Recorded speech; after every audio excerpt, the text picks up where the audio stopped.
Yes, Indianapolis Center, do you have any test operation to restricted area 2508? Aries 31, roger.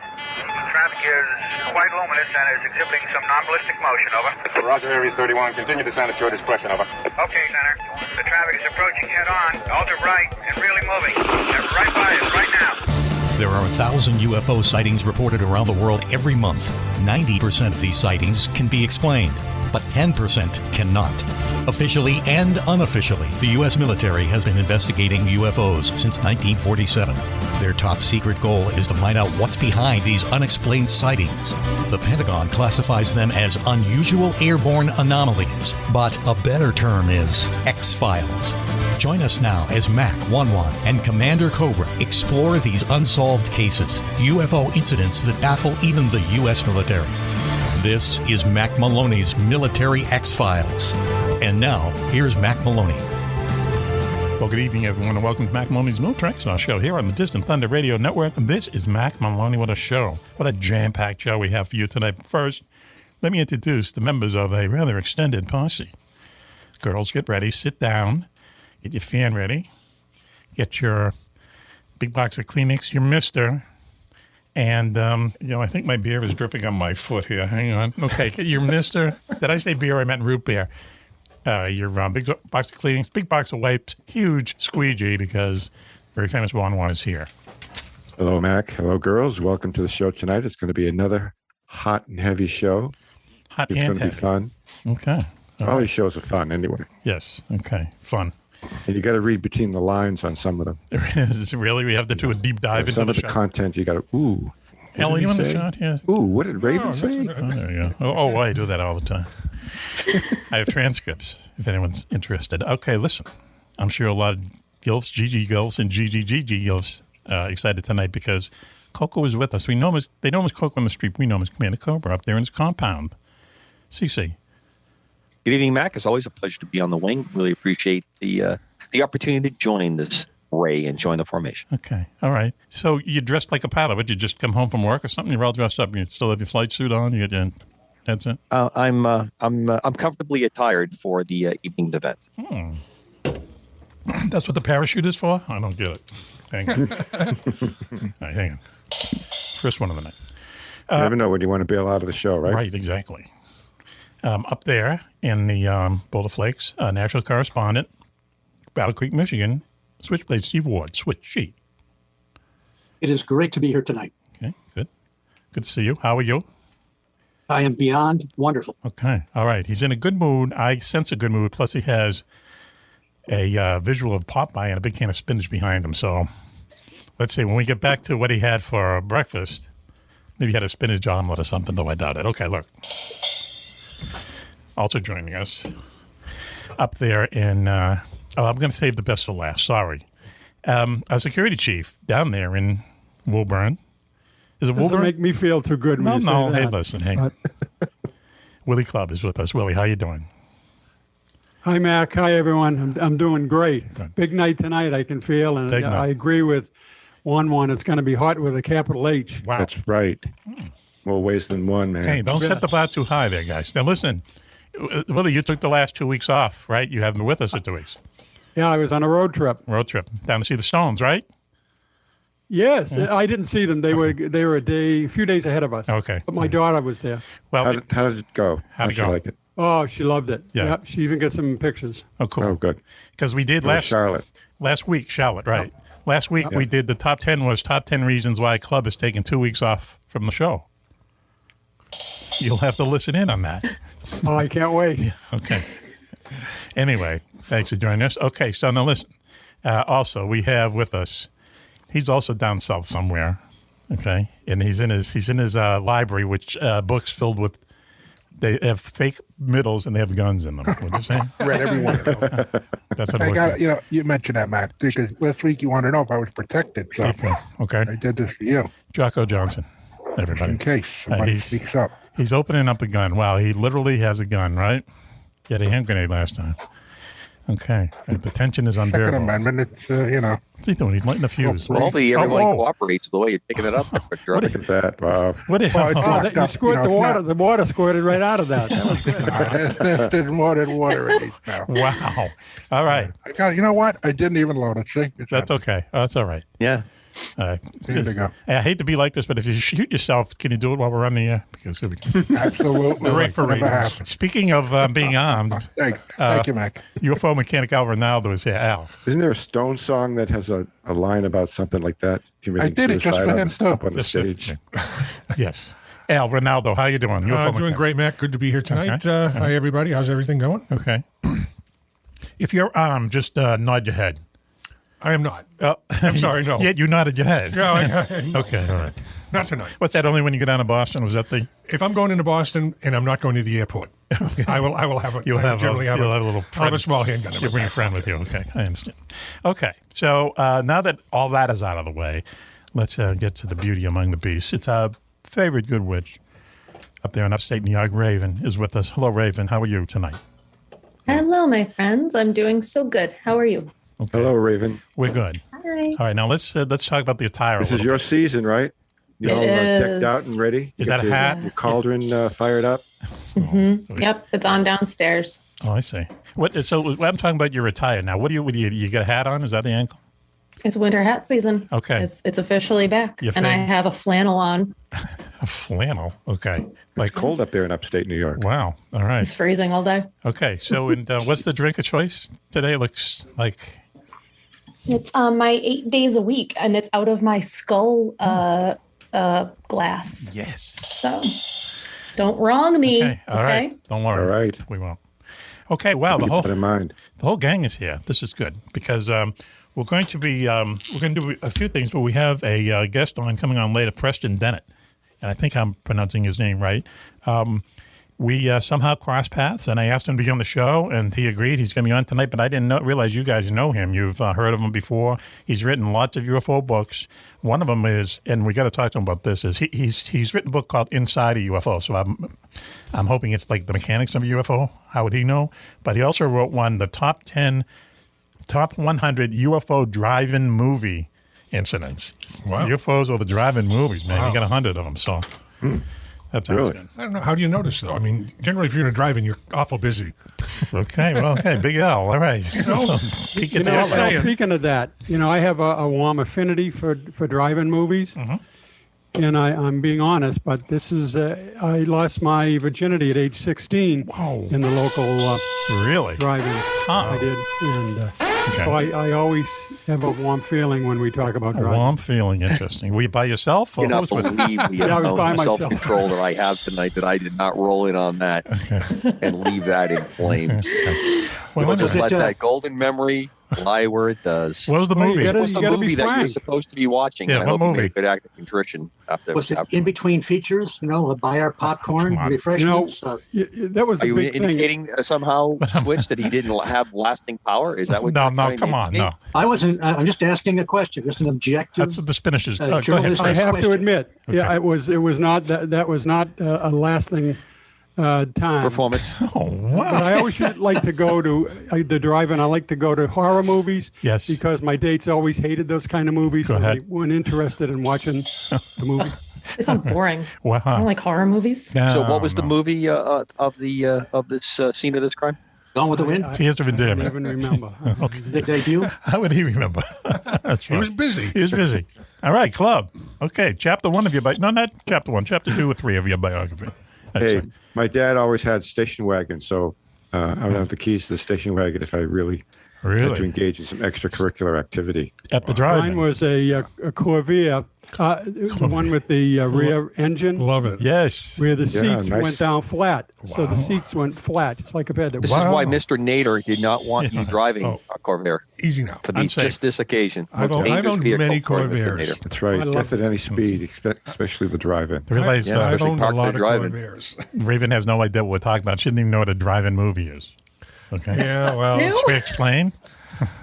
Hey, Mac. Yes. We had a Rambler for a while, a Rambler Oh, station yes. wagon. Yep. And those seats literally could go flat all the way from the dashboard to the back window. You could camp out in those things. I know someone who had one of those. You could spread a mattress or just a blanket out there. And, Ramblas were cool. They had all kinds of gadgets. They had push-button transmission and stuff. Yeah, they had all kinds of little gizmos, you know. So anyway. Okay, so we've introduced everybody, and we're going to be talking to our guest. And we established the fact that Preston Dennett. Club has lost his virginity, so that's good. Right. Get that out of the way. What was it, Medford driving? Was it the Medford twin? It was one of the other. It's the Meadow Glen. A Meadow Glen, yes. I've been there. Okay, yeah. When I drive by there now, I still get teary-eyed. The Meadow Glen is where I saw the Beatles' Hard Day's Night when it came out the second time. It's probably not the same. What an interesting, almost ironic statement. Right. Hard Day's Night. Come on.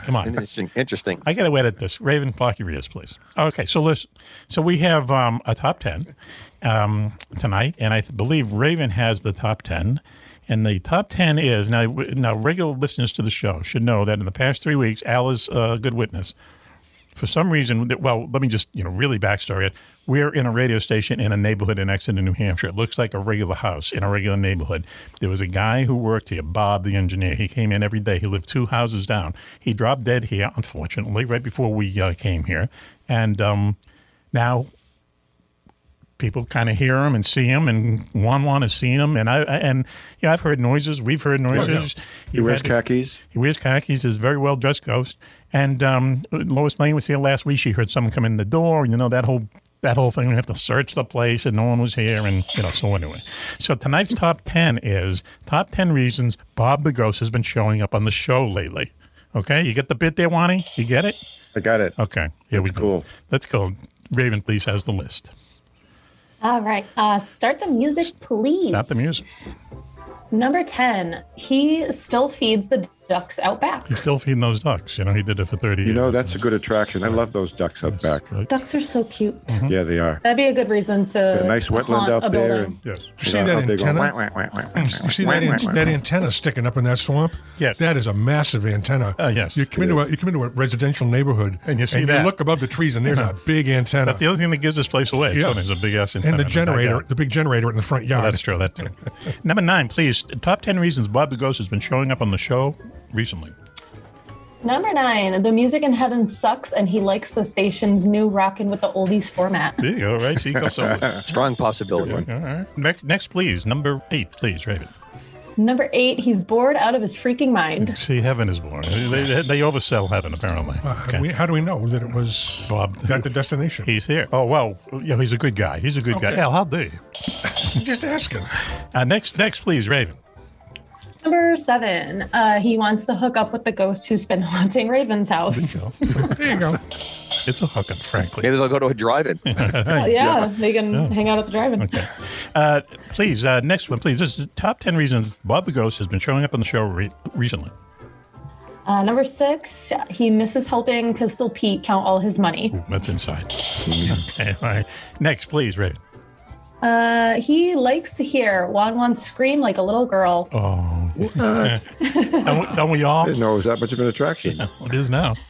Okay, wow. Yeah, I screamed when I first saw it. Well, maybe I didn't scream, but I said, what the hell was that? We should it sure seemed like a scream to the rest of us. It was just walked by. Someone walked by the studio one night. We're doing the show. The door was open, and it's kind of like waving. One mom says to me, "Did you see that guy?" I go, "What guy?" He says, "The guy just walked by." I didn't see anybody. So we searched the whole place. This whole place. Talked to Pete the next day. No one was there.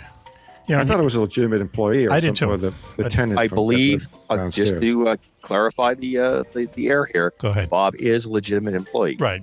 Right. Yeah, so let's just check the language. Words right. meaning. That's true. I thought it was. He's still showing up to work. The man deserves a paycheck. Right. Yeah, that's what's happening. They never took his ID from him. It scans. It still scans at the door. So, all right. So Bob the Ghost. Okay. He doesn't need a key. He goes right through the walls.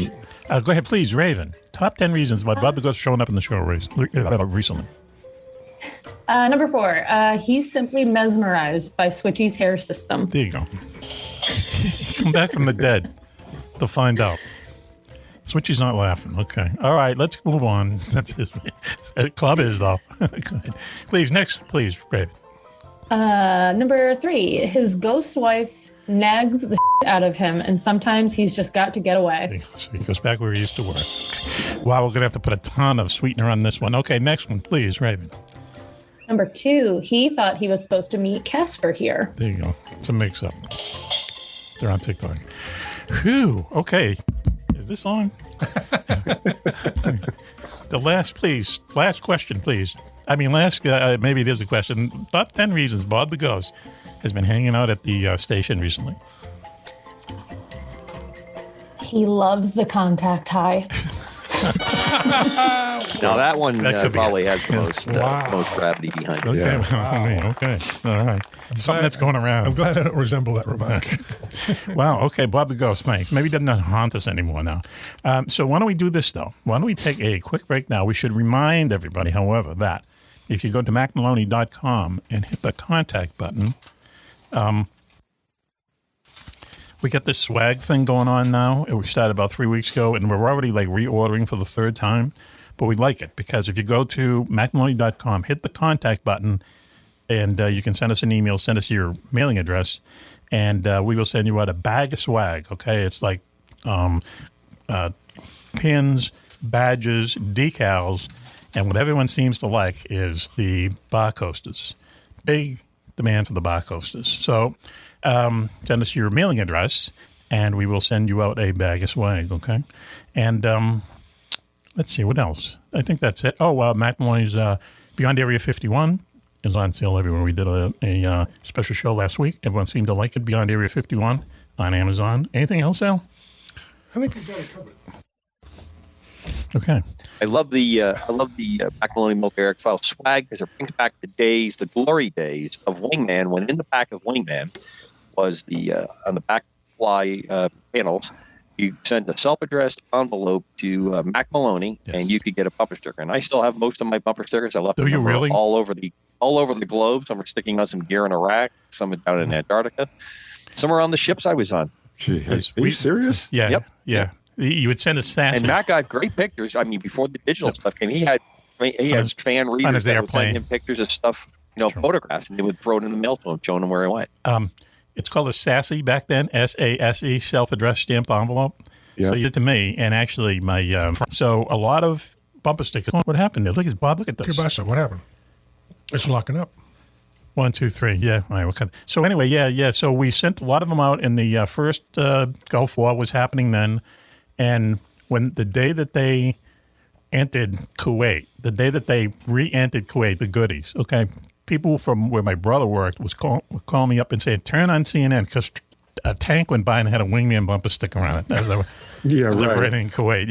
Yeah, yeah, it was wild, man. And I guess a few other people saw them, during the celebration or whatever. But we sent out literally thousands of them, Wow. Yeah, and they were everywhere. And people call me and say, yeah, I just saw one. Like, I'm in Seattle, and a guy was going like 120 miles an hour, and a state trooper was chasing him. The guy had a Wingman bumper sticker on his bumper. So stuff like that, criminal activity. But I don't like this. What's going on here? We're talking technical here. Why would that stop? I'm not sure. She's been talking smack about Bob. It must be. Something's up. Yeah. So I anyway. don't know. I got cut off 3 times. You guys having problems here? Because I lost the signal 3 times. No, it's what this. Anyway, it is. It's what Bob the Ghost used to fix. He was the engineer here. Thank you, Bob. But yeah, so anyway, go to mackmaloney.com, hit the contact button. We will send you out a bag of swag. But send us your mailing address. A lot of people will send us an email and they go, yeah, send me the, as if the email, I'm going to send it magically. Well, Mac, maybe you need to make a virtual swag bag that you can send back electronically until they send you the address. Like, you just make up the templates and they can print out their own bumper stickers. Sounds complicated, man. I'd rather just stuff the envelope, I got to tell you 2 things, though, interesting happened today. First of all, the first barrage of swag has reached people, and already one guy's put a decal on his golf bag. He's going golfing. He's got the golf bag. So we're out on the course. And also, at some point in future shows, we're going to have a bunch of fan letters to read off. But we got a fan letter today from Luxembourg. Okay, I think we should clap for Luxembourg, right? Can anyone? Tiny little country. Spell it. Very pretty place. Yeah. Can I guess now, Coco? I know you know where it is. I'm going to say it's like on the other side of France, near the Alps. It's right there in the Benelux area with Belgium, France. Brave state of General George Patton. Was it in World War It II? is also- Was that's it where he's involved? buried, is correct. Oh, is that right? Yeah. Was it involved in World War II? Head of his troops. Huh. Wow. And if I remember correctly, Luxembourg is where the NATO AWACS airplanes are registered to. Oh, is that they right? don't have an Air Force. Oh, They, interesting. Okay. So little anyway, little fun That is a fun fact. because That's they how are a they get member of paid. NATO. They just don't have an Air Force. They we have get people. That's how they get paid, Sneaky. We get fans in Luxembourg. Okay. So anyway, why don't we do this? Why don't we take a quick break now, and they can go get a glass of wine or whatever they do in Luxembourg, and we'll be right back after this. You're listening to Mack Maloney's Military X-Files show here on the Distant Thunder Radio Network. The entire gang is here, and we hope you come back. We'll be right back after this. We've all heard of Area 51, the U.S. government's top secret base in the Nevada desert. But have you ever heard of Area 52 or 53 or 54? 54? How about Tonopah Test Range or the Navy's secret base inside the Bermuda Triangle? Find out about them and more in Mack Maloney's Beyond Area 51, Mysteries of the World's Most Forbidden Places. Did Richard Nixon show Jackie Gleason a crashed alien spaceship near the swamps of Florida? Is it true that more UFOs are seen over a small Scottish village than anywhere else in the world? And is there a secret place in Russia that some people think is heaven on earth? In Mack Maloney's Beyond Area 51, you'll visit more than a dozen top secret places around the globe. The haunted forests of New Jersey, a valley in Colorado where shadows come alive and humans can fly without wings. And where's the only secret base in America that's not been visited by UFOs? You've heard Mack talk all about these places on his radio show. Now you can read all about them yourself. That's Mack Maloney's Beyond Area 51, Mysteries of the World's Most Forbidden Places. Now on sale at Amazon.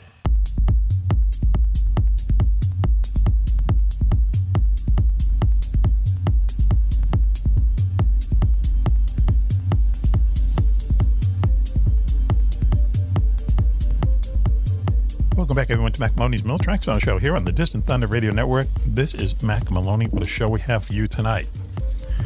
Very quickly, we got a crowd here, so I'm going to do this as quick as I can. Girls, 1-1 is here. How's that? How's that editing it? Howdy, Mac. Hi, girls. Okay. That's all that's needed, right? That's the important thing. You're here. Hello, ladies. And they know you're here. Coco is comfortably tonight. Getting into fashion. Coco is up there in his compound. Good evening, all. As always, pleasure to be on the wing, Mac. Looks like he's the chicken wing. It looks like he's actually flying an airplane, which he actually did during a show. When was that, man? Were we at the old station when you did that?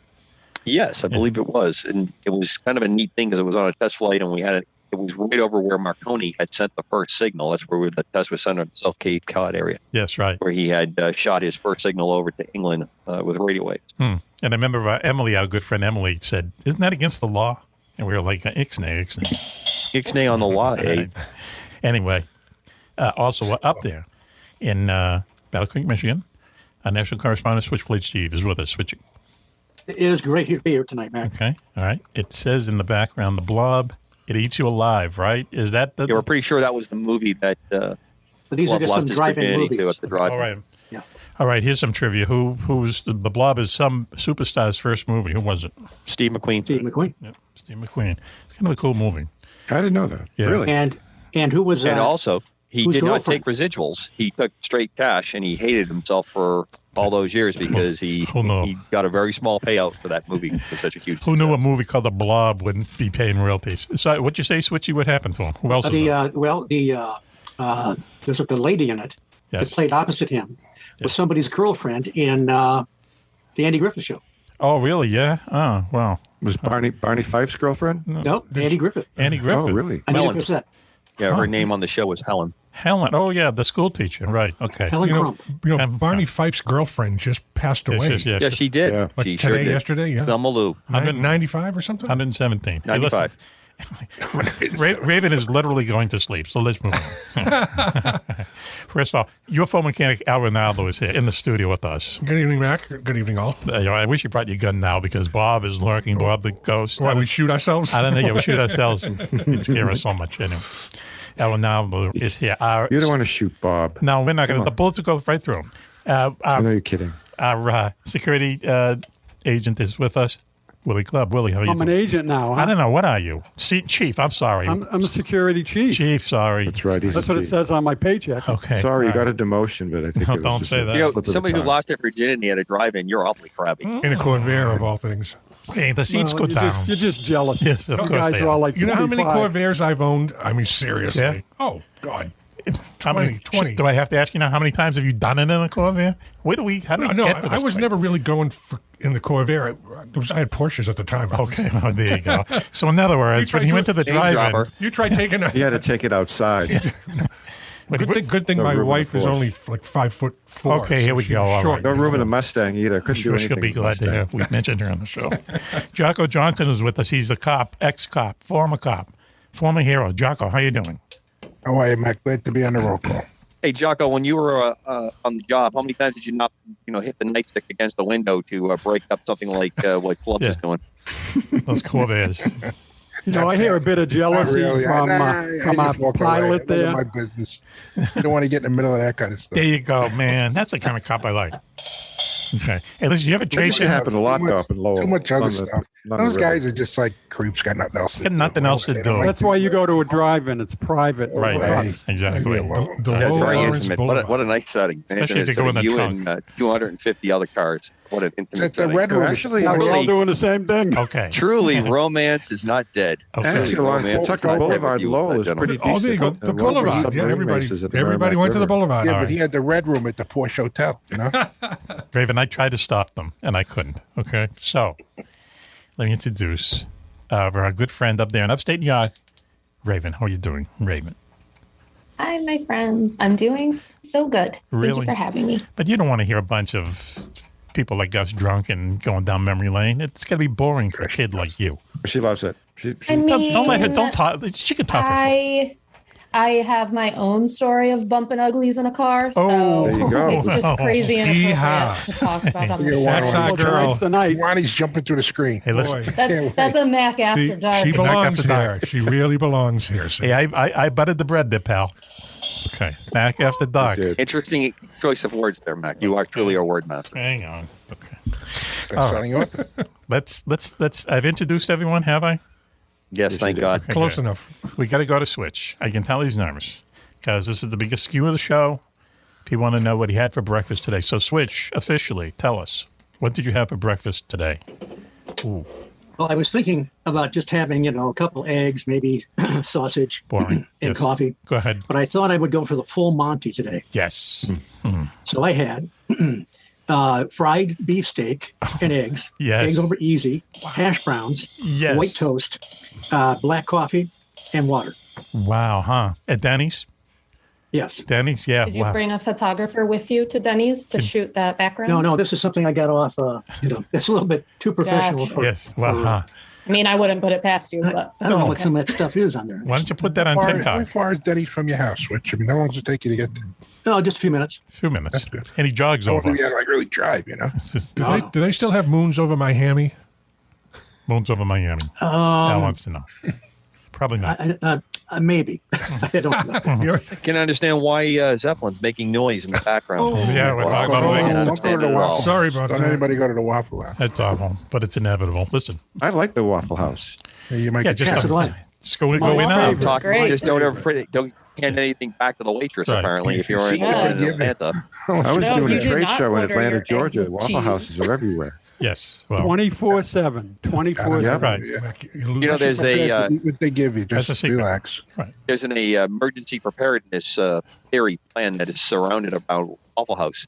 When Waffle House knows that there's a big storm coming, they Yes. order up a bunch of things for supplies. Oh. They get their generators online and they activate Waffle Houses are. Amazing. There used to be 471 in Florida. I've lost count since I Right. don't live Every down there street anymore. corner. Imagine that. Holy cow. Yeah, That's I why mean, they never They're in close. trouble. I hit those places with my kids all the time when they were growing up because it was the only place that if they made noise, it didn't even come close to the rest Right. of the din that was going on in the place. It was Yeah. They would sit there amazed that other people could act that way at the table and their dad wasn't yelling at them. You can to sit down and be quiet. hardly hear the gunshots. There's so much noise. But a lot of people have studied how they do that because when they get hit by a storm, if one of the stores gets knocked out while they're trying to get back online, Yes. other stores mutually support what's going on in customers and they move stuff around. It's They're like been ants. studied by a lot of disaster preparedness folks. Wow. Yep. Good for Waffle House. Holy cow. Waffle House, man, they rock. Yeah. Yeah, they do. If they They love close, you're screwed. You know it. It's over. Yeah. There's like this guy on the Weather Channel who I forget his name, but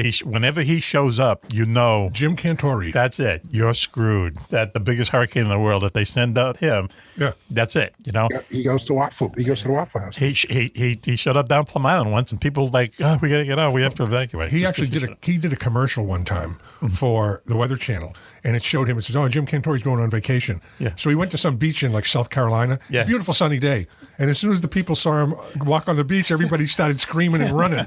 And by the end of it, he's the only person on the beach, and he's like, "Wow, what happened?" Wow, Mr. Popularity. That's how bad a reputation he has. Yeah, right. Oh, listen. Yeah, hopefully we'll never see him again. But he did show up down the Santa once, and people kind of freaked out. So anyway, we get a lot of fan mail, and this one is a little bit different. So my agent suggested that we read it on the air. When we get together to do the show, I don't want to go crazy here, but it's just an excuse to have a party. Would you say this is basically run the radio, just kind of having a party? But it's interesting to know what people outside think of it. So anyway, here we go. Dear Mac, I listened in astonishment as you read out my email on the show. I heard that someone from Hartford, UK had emailed, and I first wondered who in our little village was listening, and then I realized it was me. I made the children get out of bed and listen to my 2 minutes of fame. Anyway, I decided to venture into the world of books and authored by your good self and my what a vast world it is, where does one start? Now, I have to remind people that in his previous letter, he said that he had heard the show and ordered Gary Olson's book and some other guest book, but he hadn't got around to my books yet. Okay, so this is a little bit of a makeup here, right? Wow. Okay. So Amazon it is, and he's awaiting delivery for a couple books. Okay, now here we go. More seriously, I'd like to add that having served my clinical practice for almost 2 years in a COVID treatment unit, it was often only your podcast and the entertaining distraction that got me through some very dark and disheartening days. I can never thank you and the posse enough for that lifeline. I'm sure I'm not the only one. Okay, we should please. Wow. Yeah, that's an amazing letter. It's kind of nice to keep up the good work, it says. Okay. And this is a real dude, Dr. Sean P. Yeah, he's a Sean P. So I've asked him, can he get us a marijuana prescription? He's looking into it, one. So, okay. Okay. Awesome. And we can, I'm assuming all of us are welcome to stay at his home when we come to visit. Yes. But this is like an open invitation. Yes. Sounds like it. If he's a doctor, he must Can you follow up on that, Ray? We really need to do it at the same time, too, to really give him the full experience. It really should be all of us at the same time. That's what the We all Winnebago need was to go at for. the same time. I'm just going to let him take care of airfare. Yes, I mean, if one person buys all of it, that's so much easier than it's easier at the airport, easier at security. Okay. I think the real the finishing point would be to put Ross as point man on this. He would be the guy. When we get a chance to get Ross on this. Yeah. There's a good chance now when he hears this, he's never going to listen to us again. So we should probably get over that quickly. Okay. We can delay the broadcast a couple of weeks. Yeah. What's the chance he lives in midsummer? No, he lives. We'll all be dead by the end of the show. Don't say it. I'll have to look on the map where Hartford is. Hartford, the original Hartford, UK. Yeah, is where he lives. We'd be dead with a lot of class. I'd be the only one alive because I'd have to find a killer. Die of laughter. No, don't. Come on. Dr. Sean Page. Okay, Sean Page. Okay, and thank you, Doctor. Very special super guest of Mack Maloney's Military X-Files. Yeah, I guess. Man, good man. We appreciate it. So anyway, why don't we do this now? Why don't we switch to Al? Okay, Al has a little bit of a report. All right, so people, once again, we're always talking on here about like not strange weapons, but like strange designs, stuff that didn't work. Kind of like airplanes. Some of the airplanes that the U.S. has built, usually what they do with fighter jets is that they have two competing companies build two versions of what they want, and then they have like a runoff, and they actually compete against each other, and the government buys one. The good old days, Mac. Yeah, the good old days. How it used to be. And it'd be worth like not just billions, but like hundreds of billions of dollars if you get the contract. But what you have to do is you have to kind of experimental stuff first to see what works and what doesn't. And that results in some pretty kind of crappy airplanes, would you say, Al? Am I pitching it right? Yeah, exactly. I mean, it's funny. A lot of what I've done some reading up on here is they're older planes, they're World War II or older. And in those days, they were a lot more experimental because they probably didn't realize what really couldn't work or what didn't work. They just sort of went at it and see what happened. But one of the things, and Mac was telling me about this one, which made me go look at it, is the Measure Spit, which was the Spitfire that was captured by the Nazis, pretty much intact. And they took that plane back to Germany, and they put a Daimler Benz engine in it, which was what they had in their Messerschmitt, which was a much more powerful engine. So they had to redesign the whole nose of the Spitfire. But what they ended up with was sort of a Frankenstein. So it had the German engine and the Spitfire body. What it ended up being was a better plane than either the Messerschmitt or the Spitfire, because it actually was faster. It had a higher climb rate, a higher ceiling, but it still maintained the agility of a Spitfire. So that's one case where it actually worked out, that they made a better plane by just chucking two planes together to see what they could come out of it. Al, if I could jump in real quick on that one, for the listeners, if they take a quick run on YouTube to Mark Felton, Felton, great guy out of the UK. He has a fantastic, about 12, 15-minute video that he has done on the Franken Spitfire. It's quite an outcome on that aircraft. Yeah, I was pretty impressed, considering. And this is the poor guy who flew the plane. It was battle damaged hard enough. He was going to crash land it, and he thought he had landed it somewhere that was under Allied control, but it turned out it wasn't. And he couldn't destroy the plane because it had so much battle damage. There was no fuel in it and no oil, so he couldn't light it on fire. So that's why they pretty much got it back intact, although he smashed up all the gauges. But that one... One other interesting one, real quick, Al, is the P-51 Mustang was a real turkey when we put in the American engine when it got to England. And when the Brits were kind of not too excited with it, they did make the Rolls-Royce engine available for the Mustang, and that's what turned the Mustang into the, considered by many the ultimate fighter of World War II. Did you see, not to interrupt, did you see that they're going to put Rolls-Royce engines on B-52s now, too? Yes. Extend their life for... They'll be over 110 years old when they finally stop flying these things. What an amazing airplane. Think about that. We're talking about crummy airplanes. What an amazing airplane that can stay flying for 100 years. Okay, continuously. Yeah, get your money's worth, right? Yeah. Go ahead, please, Al. And then, there were some airships that they tried building in the UK, the R100 and the R101. And, of course, they were filling them with hydrogen. And, just talk about an explosive thing. And, they actually tried running diesel engines in those at first, but the diesels were too damn heavy. So, they're running gasoline engines with hydrogen under a thin bag. That's insane. And those things were just flying, death traps. Hydrogen and oxygen are like one of the most flammable things in the world. People don't think of it like that. But you don't want to have gasoline engines with a bag of hydrogen over you. That's insane. And these planes, those airships were leaking so bad because of the chafing of the bag against the steel structure, the aluminum structure. Yeah. That they didn't know. The first time they took one apart, because they were having a hard time keeping it at altitude. It kept wanting to come down, and they kept jettisoning weight like water and ballast. Sure. So when they took it apart the first time, there were like 157 holes in the bladder. Wow. So it's like the thing, talk about, if it was a boat, it would have been on the bottom. Yeah, that wasn't in the brochure. Sure. Go ahead. So then there was... hey, maybe I don't mean to interrupt, but I just wanted to ask Cobra if you could tell us for fact-finding, didn't we, the United States, have like the lock on helium and we just wouldn't export it? Natural helium comes out of a couple caves in Arkansas, and we've controlled the world helium. Yeah. You can chemically make helium, but it's very expensive. Big helium. How to use hydrogen. That's why the Hindenburg went up, because that was helium. Well, I am going to throw. I want to throw a small correction because it always comes around the Hindenburg. Yes, the hydrogen was flammable. What really set the Hindenburg on fire was the outside finish that they used on it.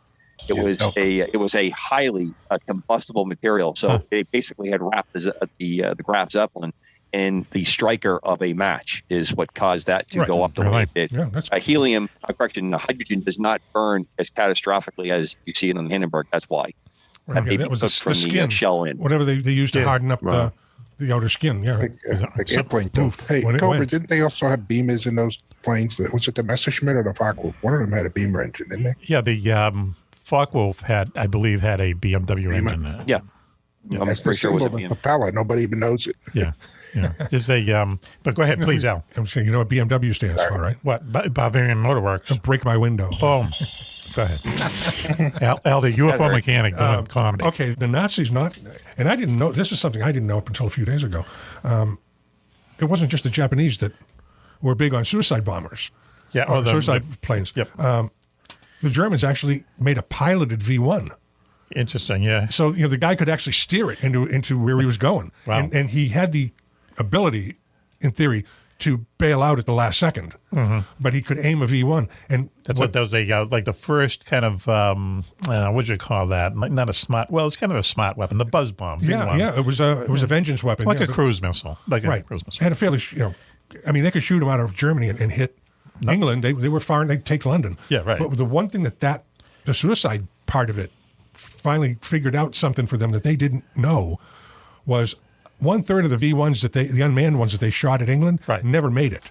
And they didn't know why they were losing 1/3 of them. Okay. When they put people in them and started steering them, they figured out that the thrust was so high that it was shaking the thing apart and blowing off the ability to make it maneuver. Yeah. So they were cracking the things because it had so much thrust. See, these things were like basically after D-Day, okay, Hitler unleashed these wonder weapons. One of them was this V1 bomb, and it's like an old-fashioned cruise missile. They'd shoot it kind of blindly into England from across France, and it would just land and kind of randomly kill you or blow something up. So they actually got airplanes. The airplanes used to go, British fighter planes would go right next to it and kind of tip their wing and make it crash. And they used to shoot it down. I mean, you should shoot them down and stuff. Yeah, they would randomly kill them. They had a larger missile called the V2, which took more lives, and which same thing, kind of just here it comes. If you hear it, if you don't hear it, it's going to hit you. So, so these are the wonder weapons. Go ahead. And they'd lob them like pretty much just sort of set them and then let them go. See where they hit London. And there was a variation of the V1 that it could run at 360 miles an hour for 150 miles.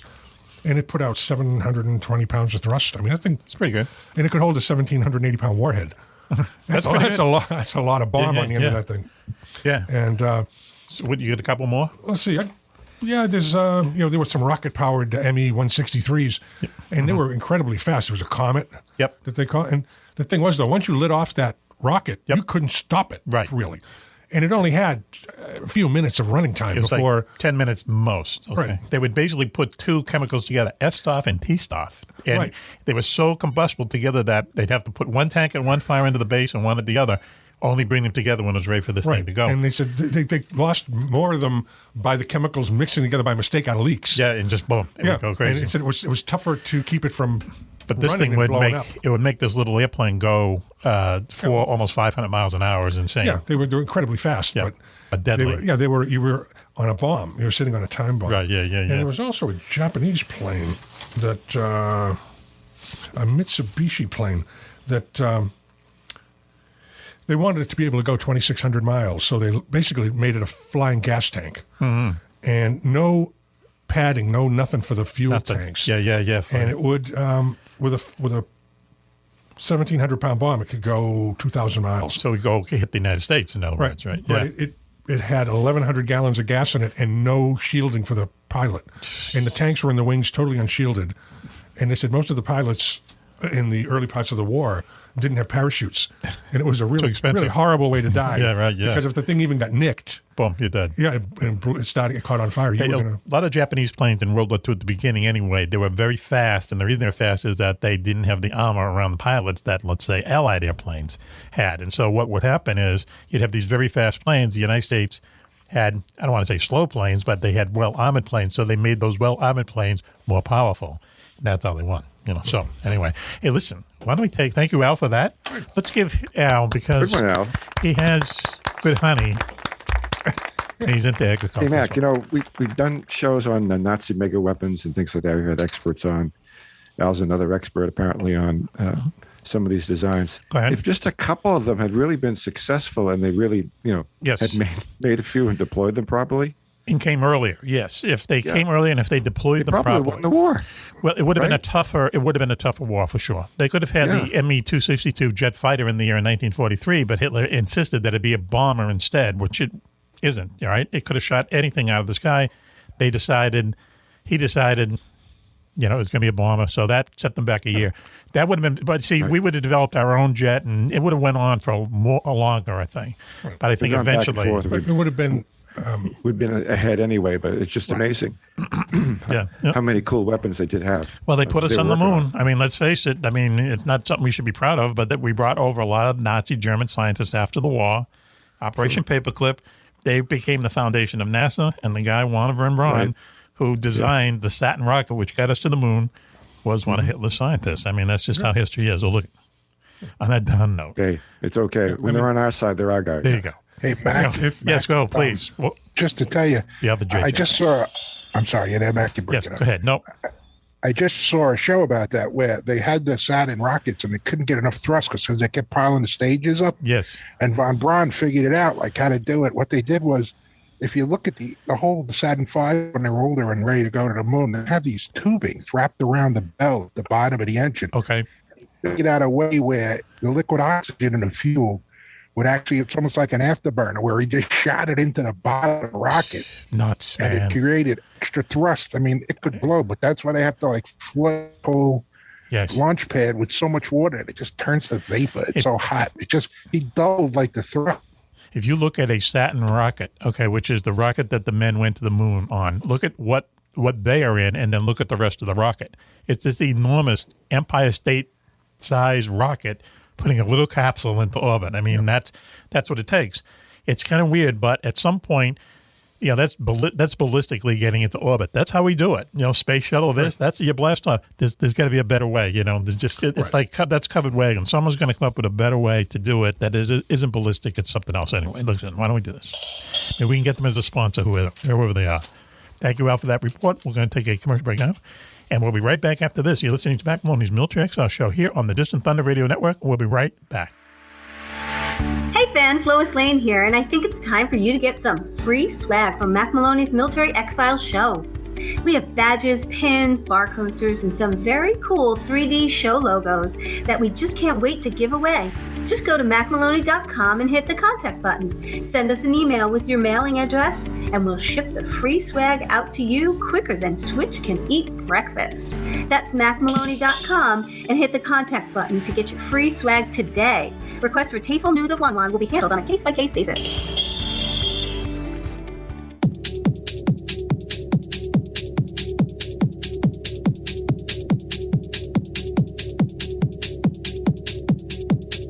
Welcome back, everyone, to Mack Maloney's Military Exile Show here on the Distant Thunder Radio Network. This is Mack Maloney. Wow, what a show we have you tonight. Very quickly, let me introduce the members of the posse. Girls, JJ is here. Hello, Mac. Hello, girls. Welcome to the show. Other girls, Coco is here. Good evening, Mac. Well, as always, great to be on the wing. Switchblade Steve is here. Switchy. Great to be here. Okay. Our security chief, Willie Clubb, is here. Willie. Hi, Mac. Hi, folks. Yep, it's great to be here. A.K.A. Whitey Bulger. The other JJ, Jocko Johnson, down south somewhere. Jocko, how you doing? Hello, Jocko. Well, he said he's going in and out. We're going to assume that he's out. And also, UFO Mechanic Al Renaldo is here in the station. Good evening, Mac. Good evening, everyone. On Ghost Watch. And saving best for last, a good friend, our favorite good witch up there in upstate New York, Raven, is with us. Raven. Hello, my friends. She has a hat on. Raven. So you don't have a bun? Is that it? So the whole bun thing, no bun, no fun, that's gone, right? No, it's all about hats now. Hats. You know, Okay. it's winter time. Until when? In New York. Until it's July? officially winter. Okay. All right. So listen. Right. That voice you heard laughing is Jago, so he's with us. Look, we have a guest tonight, and I'm sure he's already in shock. Yeah. Okay. Preston Dennett is a famous UFO author and researcher, and a famous guy. He's on a lot of TV shows. So listen, why don't we give him a round of applause, and we'll sweeten that up in post. How you doing, Preston? I'm doing good. I'm doing very good. Nice to meet all you guys. You never expected this, did you? Be honest. You never know what to expect. There you go. That's right. Perfect. Thanks for being on the show, Preston. Yeah, it's funny. So anyways, my pleasure. So you're in Southern California, right? Yep. We don't have winter here. Okay. But but you wish you did. I am right outside of LA, and it's bright and sunny right now, 70 degrees. That's nice. Nice. But listen, so how long have you been out there? Are you a native LA person? Well, almost. I actually came from Chicago. Oh, wow. Okay. My family moved when I was about 5 years old. Mm-hmm. But I'm old enough to remember those Chicago winters. Yes, yeah, they're bad. But Chicago's a great town. We're all from Boston. Basically, a lot of us are from Boston. People are from other places, but we're out of Boston, the Boston area. Chicago and Boston are a lot alike, there's just something about them. I love Chicago. I think Chicago's a very cool place. But anyway, you live in L.A., and I've been out that way, and the traffic, forget it. How can anybody work and survive and do anything unless you don't leave your home? Is that your secret? Because traffic out there is just crazy. Yeah, no, you're right. I'm leaving LA because I can't take it anymore. It takes an hour to go 5 miles. Not kidding. Right. What's insane. What is the solution to that? Because we know people who they'll go. We had someone on. They said, "Well, if I want to go, 10 miles, I have to. Not only do I have to leave like an hour beforehand, but I have to leave at a certain time of day that I can get there in an hour." And it's just basically jam ups on the freeways, right? So, what's the solution? I mean, no one's going to walk. There's no mass transit. Is it going to be hovercraft and jets and stuff? They better think something out because the rules are breaking down. Red lights don't matter anymore. Wow. So anyway, let's get to why we're here. So you've written a lot of books. How did you start writing UFO books? When and how? Not voluntarily, I tell you that. I hated UFOs. Did not believe in them for a second, but it all kind of came by accident. I heard a report on the news. There was a sighting over Alaska. This is back in 1986. And I thought to myself, well, this pilot that they were talking about on TV is obviously out of his mind. Yes. He's hallucinating. He's lying. Lying and hallucinating. But my brother Mark, a couple of years earlier, 5 or so years earlier, had said he'd seen a UFO. And stupid me, I made the mistake of asking him again, because before I wouldn't even listen to him. My older brother Mark, and he described a really incredible encounter. He chased a UFO down the street, actually not far from where I live right now. And I'm like, really? He's like, yeah, I had friends, Phil and Greg were with me. Go talk to them if you don't believe me. So I did. And they all described the same thing. Metallic craft, the dome on top, colored lights, treetop level. And that broke the ice. Found out I had several family members, friends, and coworkers who had dramatic encounters, had seen gray aliens, had missing time. So yeah, it hit home. I was not happy. I was pretty upset. So have you ever seen one yourself? Have you had any kind of experience yourself? Oh, yeah. Yeah, I was not satisfied to just, listen to people's stories or read books. Right. I was out there in the fields looking. Yep. And it took me a few years. It was 1992. I had my first real sighting. I actually had missing time. Really? So that's, yeah. We have that all the time, so don't worry about that.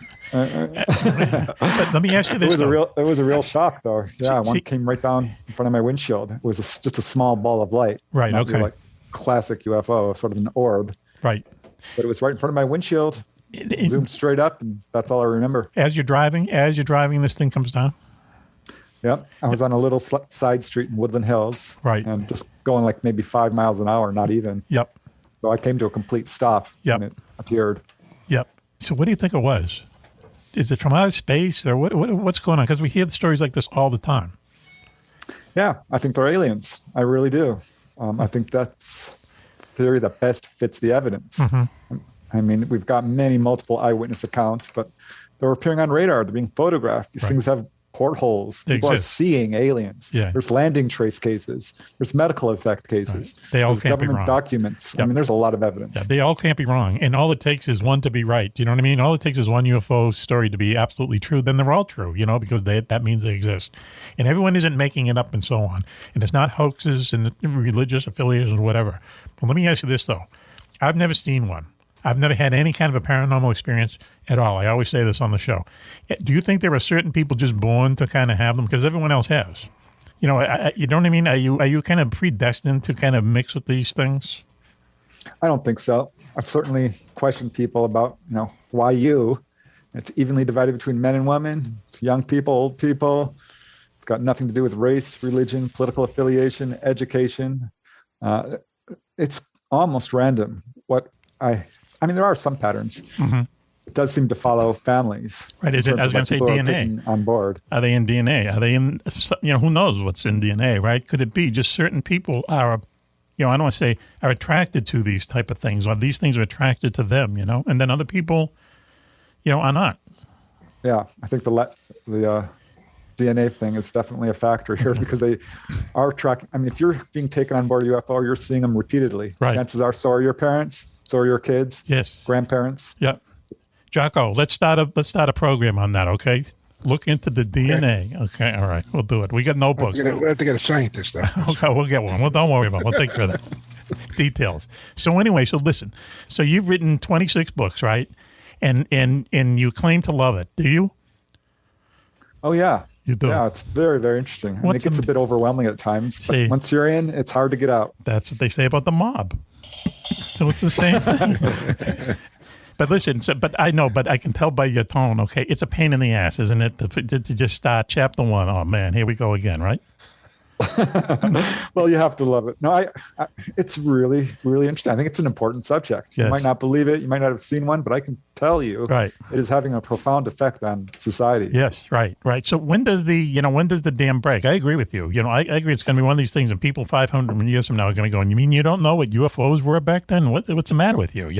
It's going to be something that is going to, at some point in our future, in our history, it's going to be revealed. We're going to know what they are, and it's like, they say, in the lightning rod, before the lightning rod came around, if lightning hit your house, it was the finger of God. You were a witch, you were a devil, you're doomed. Okay, then all it took is one little piece of little thin metal strip, and you die, and that's it. That goes away. That myth. Same thing with UFOs. It's like, once we find out what they are, I think everything changes. Good, bad, different, who knows? But all of a sudden we're interacting with people that aren't us. That's a big thing. I came into this field. I was really naive. I had no idea there was a cover-up, but there is. Mm-hmm. It's not speculation. It's absolutely demonstrable, easily proven. Yes. Our government takes this very seriously. There was this recent disclosure by the Pentagon, which was really a joke. They know a lot more than they said.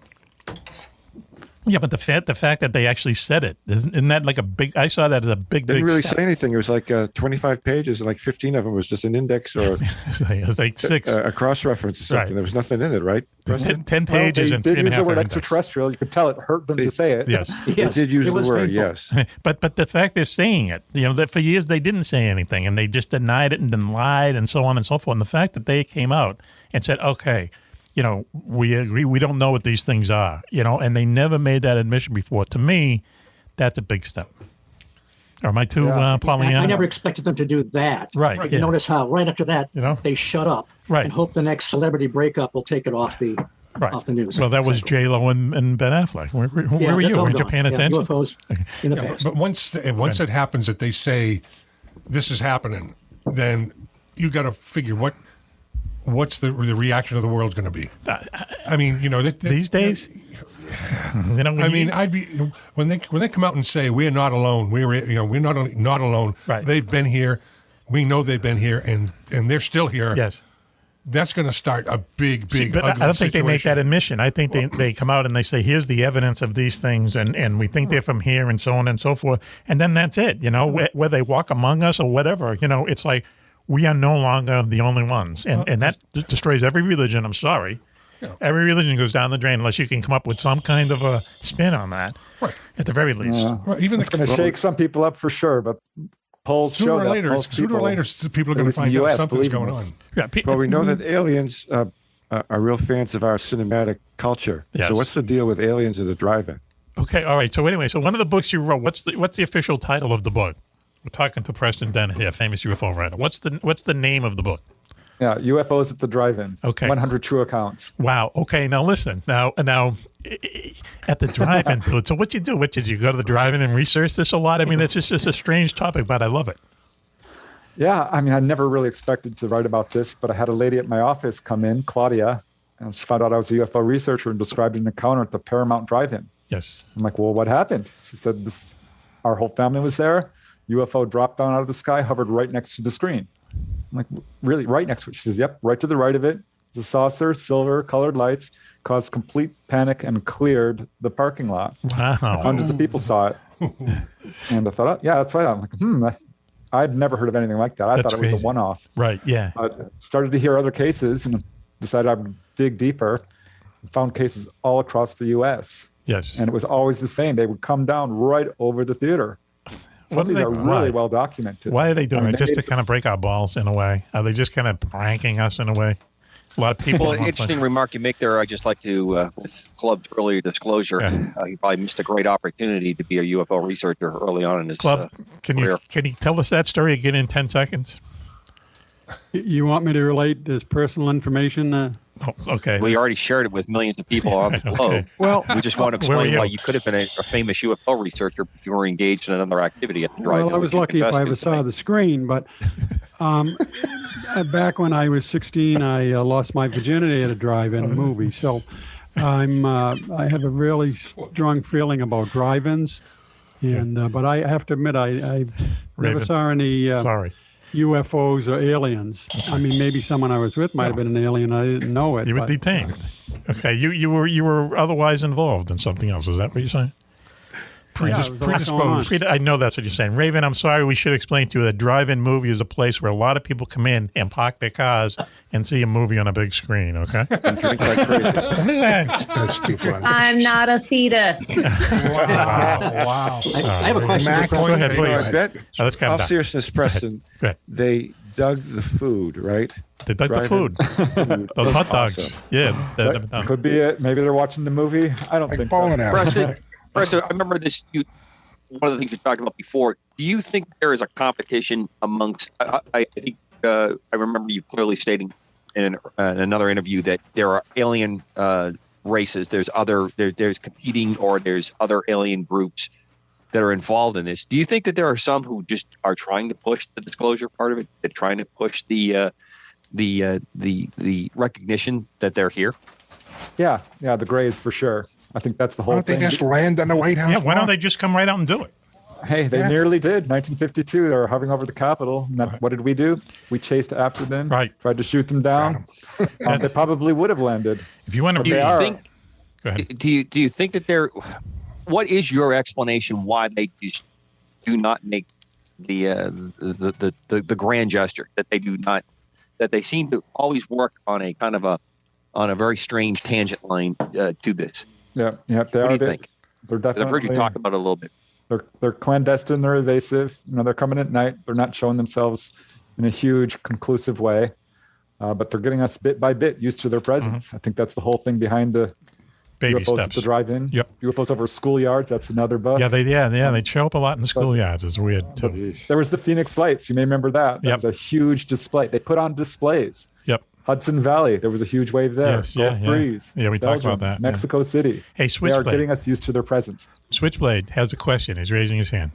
Yes, one of your books has 300 healings by UFOs, and I wondered, some people see a fine line between the idea of angels and the positive aspects of UFOs, where people are actually healed by these beings. But and also there is a negative side to some of the UFO encounters, and of course some people will sort of attach that to a negative or demonic influence. How do you look at the when you research the book with all the healings done by UFOs? How do you process that in the grand scheme of the UFO phenomena? Yeah, the UFO healings is an absolutely real thing. This is medical effects. People are being healed of a wide variety of conditions. It's largely suppressed in the media, which is very fear-based. This is not demons. I looked into demonology. It's not angels either, though I did have a contactee who was told by the Greys who you thought were angels was us. But they are absolutely healing people of a wide variety of conditions. There's some great cases with before and after X-rays where they've removed tumors and so forth. Right. Cured cancer. I mean, you name it. Hey, Jocko, I go don't ahead. think this is a nefarious, evil phenomena. I don't think they're here to take over our planet at all. I think they're just here. Yeah, if they were going to take over the planet, they would have done it a long time ago. Jocko, please. Jocko. Yeah, Mac, I just want to say something. We were talking a few weeks back about police and UFOs, and I had come across this statement that was made just to back up what Preston said by a major who wrote the final government copy of the Blue Book report. Oh, yeah. And when he referred to Ronnie Zamora's incident, yes, he said it was the best UFO evidence to date. And this was about, I guess, whenever they ended it. Yep. But his signing was in 1964. Yes, 60s. Of an excellent witness who did not seek any fame or fortune, and no one could deny his bona fides, as he was a pillar of the community, an honest and true observant. Cop.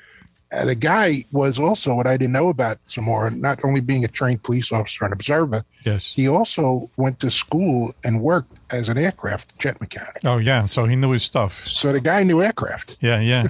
Cops and UFOs come in. And they wouldn't report on the Air Force. See, back then, that's another thing. Go ahead, please. Sorry. There were 3 or 4 witnesses in the community, and they never went to see them either. Yes. So Preston, let me ask you this. Let me ask this question, okay, because you're the expert here, clearly. why isn't this a bigger story? Do you know what I mean? I mean, you were talking about all this evidence of all this strange stuff that is going on. Like you brought up the Hudson Lights, okay, the Hudson River Lights, all right, which was just like these thousands and thousands of people saw these massive UFOs flying over the Hudson River way back in the 80s.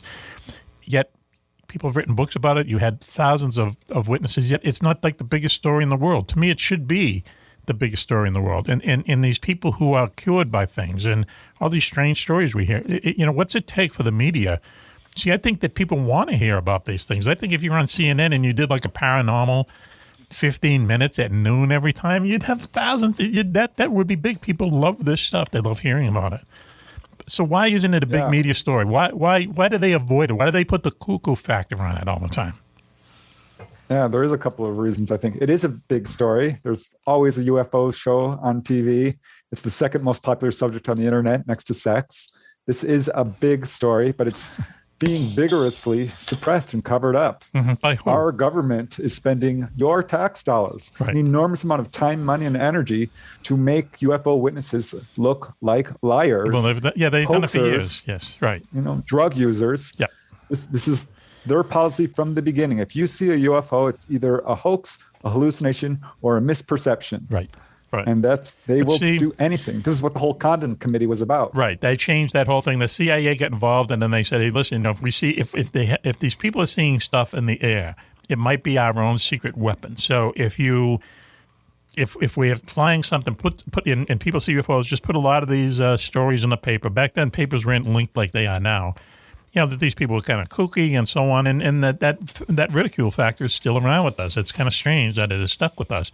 But people are very reluctant to come forward and talk about stuff because they think that they're going to be ridiculed, and a lot of times they are. It's always kind of like the ha-ha moment on the news, Yeah, but it's changing. I mean, we've had President Jimmy Carter went forth. We've had presidents. We've had governors. Right.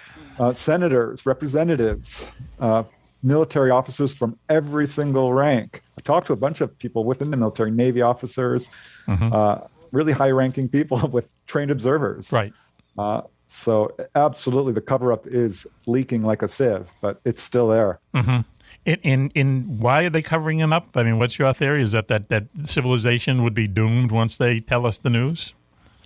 No, I don't think it's that. I think it's really comes down to greed, power, corruption. If you look into this account, we have cases like Roswell, UFO crashes, crash retrievals. It's not just Roswell. There's a bunch of them. We have the UFO hardware. We have this technology.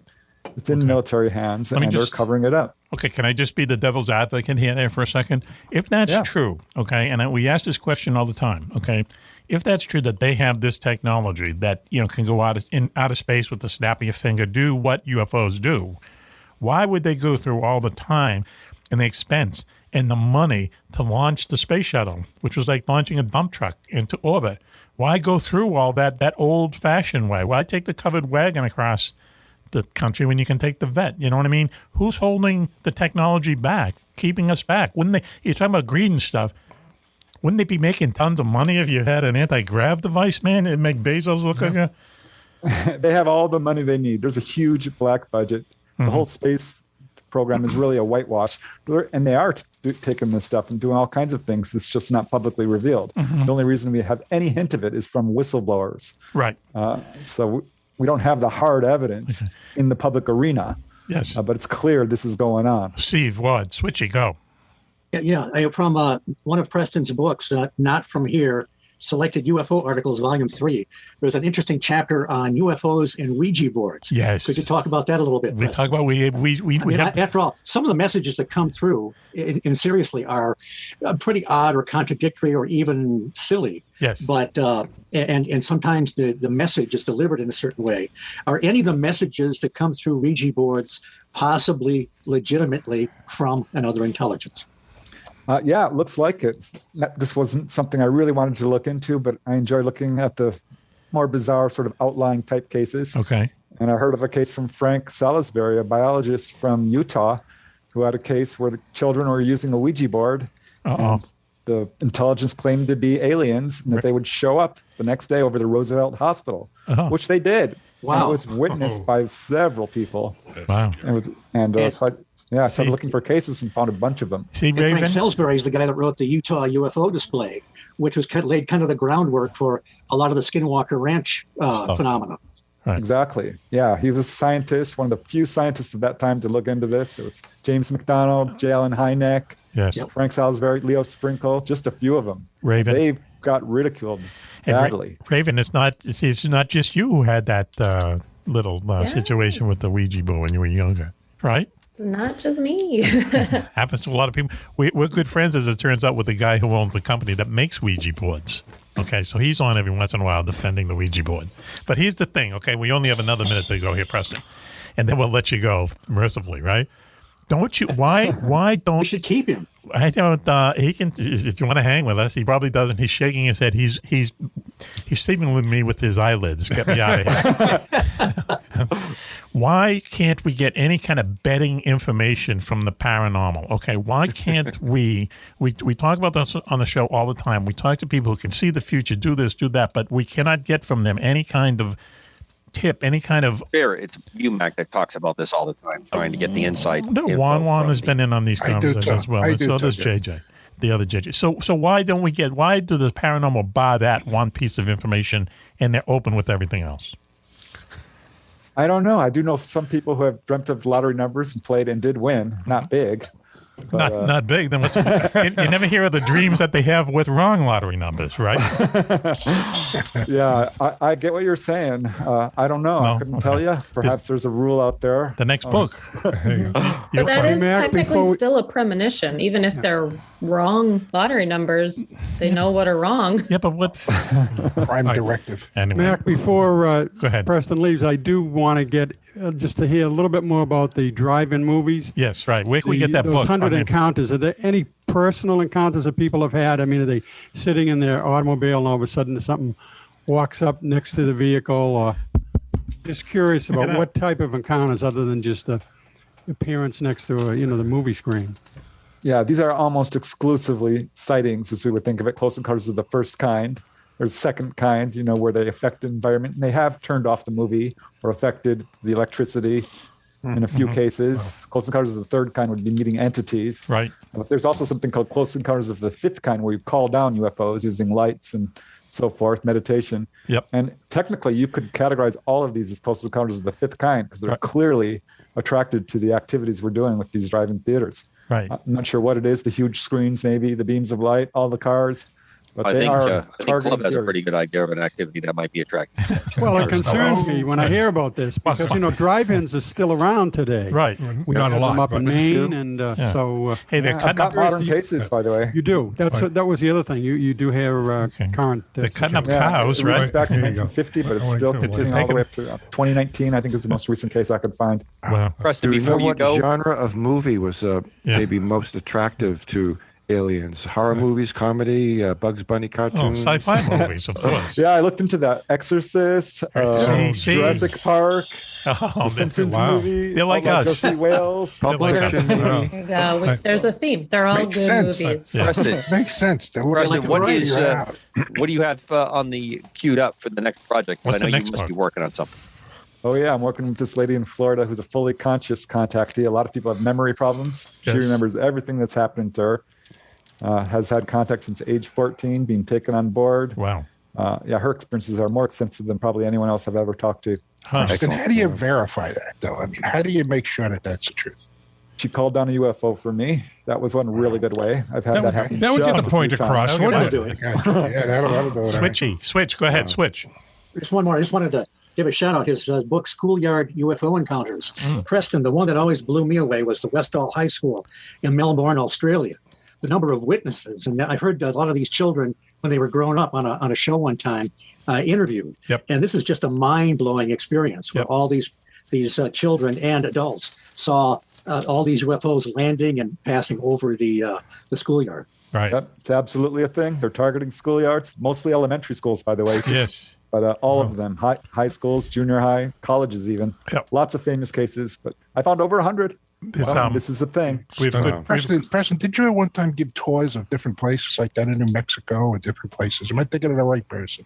I don't want to confuse you with somebody else, but I've spoken all across the Western U.S. I know you used to have like a lot of stuff with indigenous peoples and the American Indians and different things. Was that you? Was that you? I remember hearing somebody on Coast to That's Coast okay. on one of the other shows. I'm sorry. It's possible. I have interviewed some indigenous people. Yeah, it was great stuff, is why I'm asking. They just have some knowledge about it all. So listen, thank you for joining us tonight, Preston, okay? Thank you for joining us tonight and taking your time out of your busy schedule out there in Southern California. So what, are you going to go surf now? Going to go surf? I just might, yeah. Can I ask him one thing? Yeah, go ahead, please, Al. Preston, we grew up, Mac and I, in this generally a Boston kind of area. Gotcha. Now, we, whenever we, especially me as a kid, whenever I heard of UFO stuff, it was always Roswell, it was always Arizona, it was always out there, miles and miles and miles away. And then all of a sudden, one day, they did the incident at Exeter, which is where we are. Which we are sitting in Exeter right now, on a radio station. But I lived, I don't know, a half hour away. So to me, as a kid, reading all this UFO stuff, all this Roswell, all this other stuff going on, was like so cool, but it was so far away. It could have been the other part of the world. Something that's in your backyard. Yeah. Now all of a sudden, there's something going on right here. Yeah. And it's in Exeter, New Hampshire, of all places. Yeah. And I was so impressed. I mean, I was like, it's a sleepy little town. Yeah, I think you could say. Exeter, New Hampshire is tiny. This is about walking distance from the studio. Right. Well, we're in it. This is in the studio. In March of '66. Yes. The swamp gas sightings were pretty much in my backyard, too. Yes. And Dr. Hynek showed up, and we were watching him at the press conference on TV in real time. Hey, listen, Preston, you've been on a number of these TV shows, right? These TV series and so on? Yeah. Yeah. How do they treat you? How do they treat you? They give you your own trailer, fly you out? Oh, sometimes. Once I got paid literally a bag of peanuts and a can of water. They give you water too, huh? Okay, cool. But yeah, I mean, it all depends. But it helps the book sales and stuff. I mean, you're getting out there, right? Getting your name around. It helps. It's gotta. Oh no. Yeah. Okay. I enjoy doing it. I love talking about the subject. And like I said, I think it's important. Yeah, it is important. We're not going away. I think we're moving towards open official contact at some point. How, when? It sounds like science fiction, but when? You wait. When? 10 years? Within 10 years? Within 5 years? I couldn't predict with any accuracy, but it wouldn't surprise me a bit if it's within our generation. Yeah, that'd be cool, man. I would hope so. I would a lot of people, along with a lot of people, want to know what the hell is going on. Really, thank you. I hope to be alive when it happens. Preston, the bottom line is that whatever UFOs are, they act completely independently of all of our belief systems. Right. So it behooves us to listen to the people that are having the experiences and try and assess that from that standpoint. Good point. And there's a lot of them. Yep. Let's give Switch and Preston a round of applause, please. Well, let's take a bow, Preston. Thank you. Both of you take a bow. Now, Preston doesn't have a hair system. Let me just talk to you about that, right?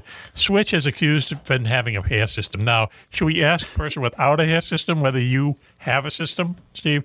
Look at that. Look at that. Look at his hair there. What do you say? Just give us a thumbs up, a thumbs down. Do you think it's a system? Do you think it's natural? Come on, you're a researcher. I'm not going there. Wow, come on. I got to tell you, he pays a lot for it. So Here's a man who has braved one of the most difficult subjects known to civilization. He's talking about UFOs. He will not go anywhere near your hair, even in a virtual setting. He's a smart All guy. I can tell you is I'm inspired when I watch William Shatner playing T.J. Hooker on TV. Yeah, well, there you go. Take my eyes off that, yeah. whatever that is. Say no more. Thank you very much, Preston, for joining us. We really appreciate it. And Thank you, Preston. just go on Amazon and get your books, right? Is that an easy way of saying it? Yep. Preston Dennett. Appreciate it. Thanks Thank you, very much. sir. Thank you. Good stuff. Excellent guest. Excellent. So why don't we do this? Why don't we take a commercial break now? And we'll be right back after this. You're listening to Mack Maloney's Military X-Files show here on the Distant Thunder Radio Network. Let's remind everybody that they can go to MackMaloney.com, hit the contact button, and we'll send you a bag of swag, okay? Pins and badges, decals, and also cool bar coasters. So, hey, stay tuned. We'll be right back after this. We've all heard of Area 51, the U.S. government's top secret base in the Nevada desert. But have you ever heard of Area 52 or 53 or 54? 54? How about Tonopah Test Range or the Navy's secret base inside the Bermuda Triangle? Find out about them and more in Mack Maloney's Beyond Area 51, Mysteries of the World's Most Forbidden Places. Did Richard Nixon show Jackie Gleason a crashed alien spaceship near the swamps of Florida? Is it true that more UFOs are seen over a small Scottish village than anywhere else in the world? And is there a secret place in Russia that some people think is heaven on earth? In Mack Maloney's Beyond Area 51, you'll visit more than a dozen top-secret places around the globe. The haunted forests of New Jersey, a valley in Colorado where shadows come alive and humans can fly without wings. And where's the only secret base in America that's not been visited by UFOs? You've heard Mack talk all about these places on his radio show. Now you can read all about them yourself. That's Mack Maloney's Beyond Area 51, Mysteries of the World's Most Forbidden Places. Now on sale at Amazon.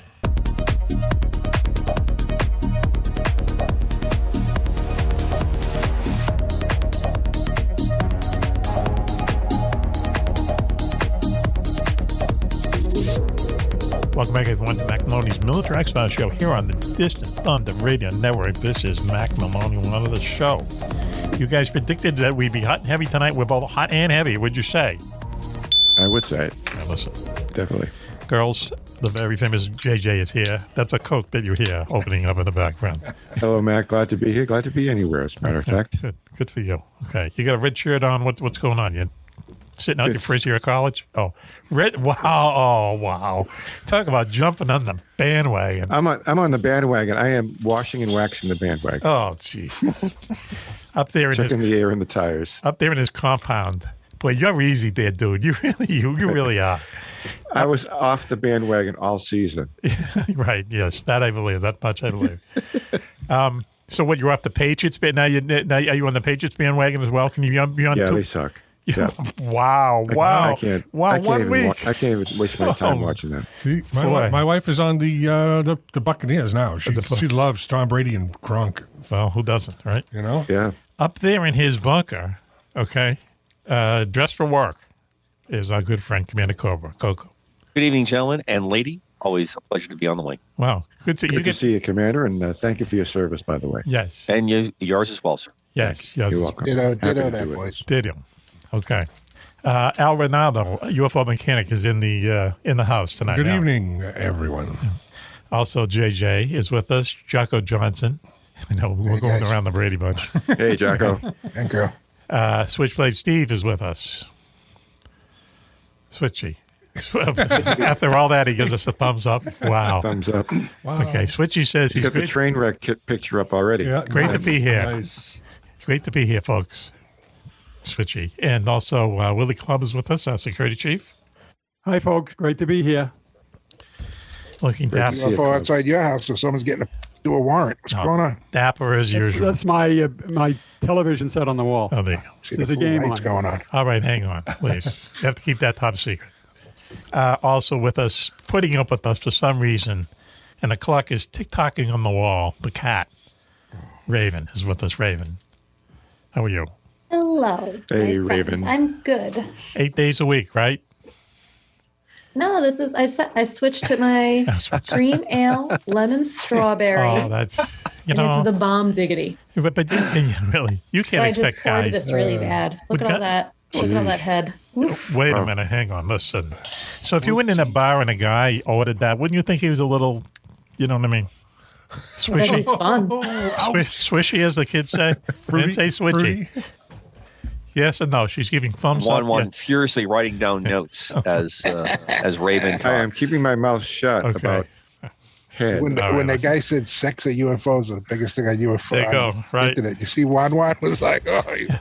One had that face. He had that face that you used to see with a lot of perps. That's the face he had. Wow. I caught it right away. I didn't do it.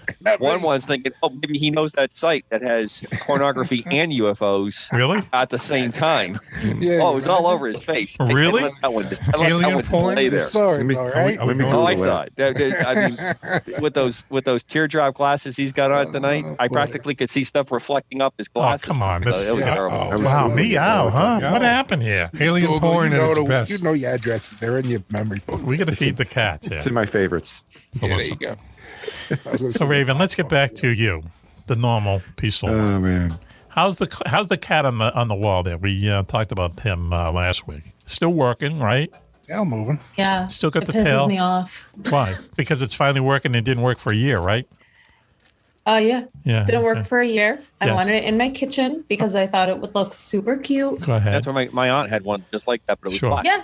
Yeah, same. Felix. And didn't work. I tried replacing batteries. I tried to replace the entire clock. Go ahead. Apparently, you have to pay for replacing the clock. No, So it's no. like, well, I might as well just buy a new clock then. Right. Now, Like, here's what you do. You go. Thanks for nothing. Whoa. Here's what you do, Whoa. Raven. You got to go to Another hand Hobby signal. Lobby or Michael's or AC Mall, one of those places that Right. sell the little square quartz movements for like $5. You just throw it in with one battery, stick the hands back on. It's good as no. There you go. But the tail won't move. How about the tail?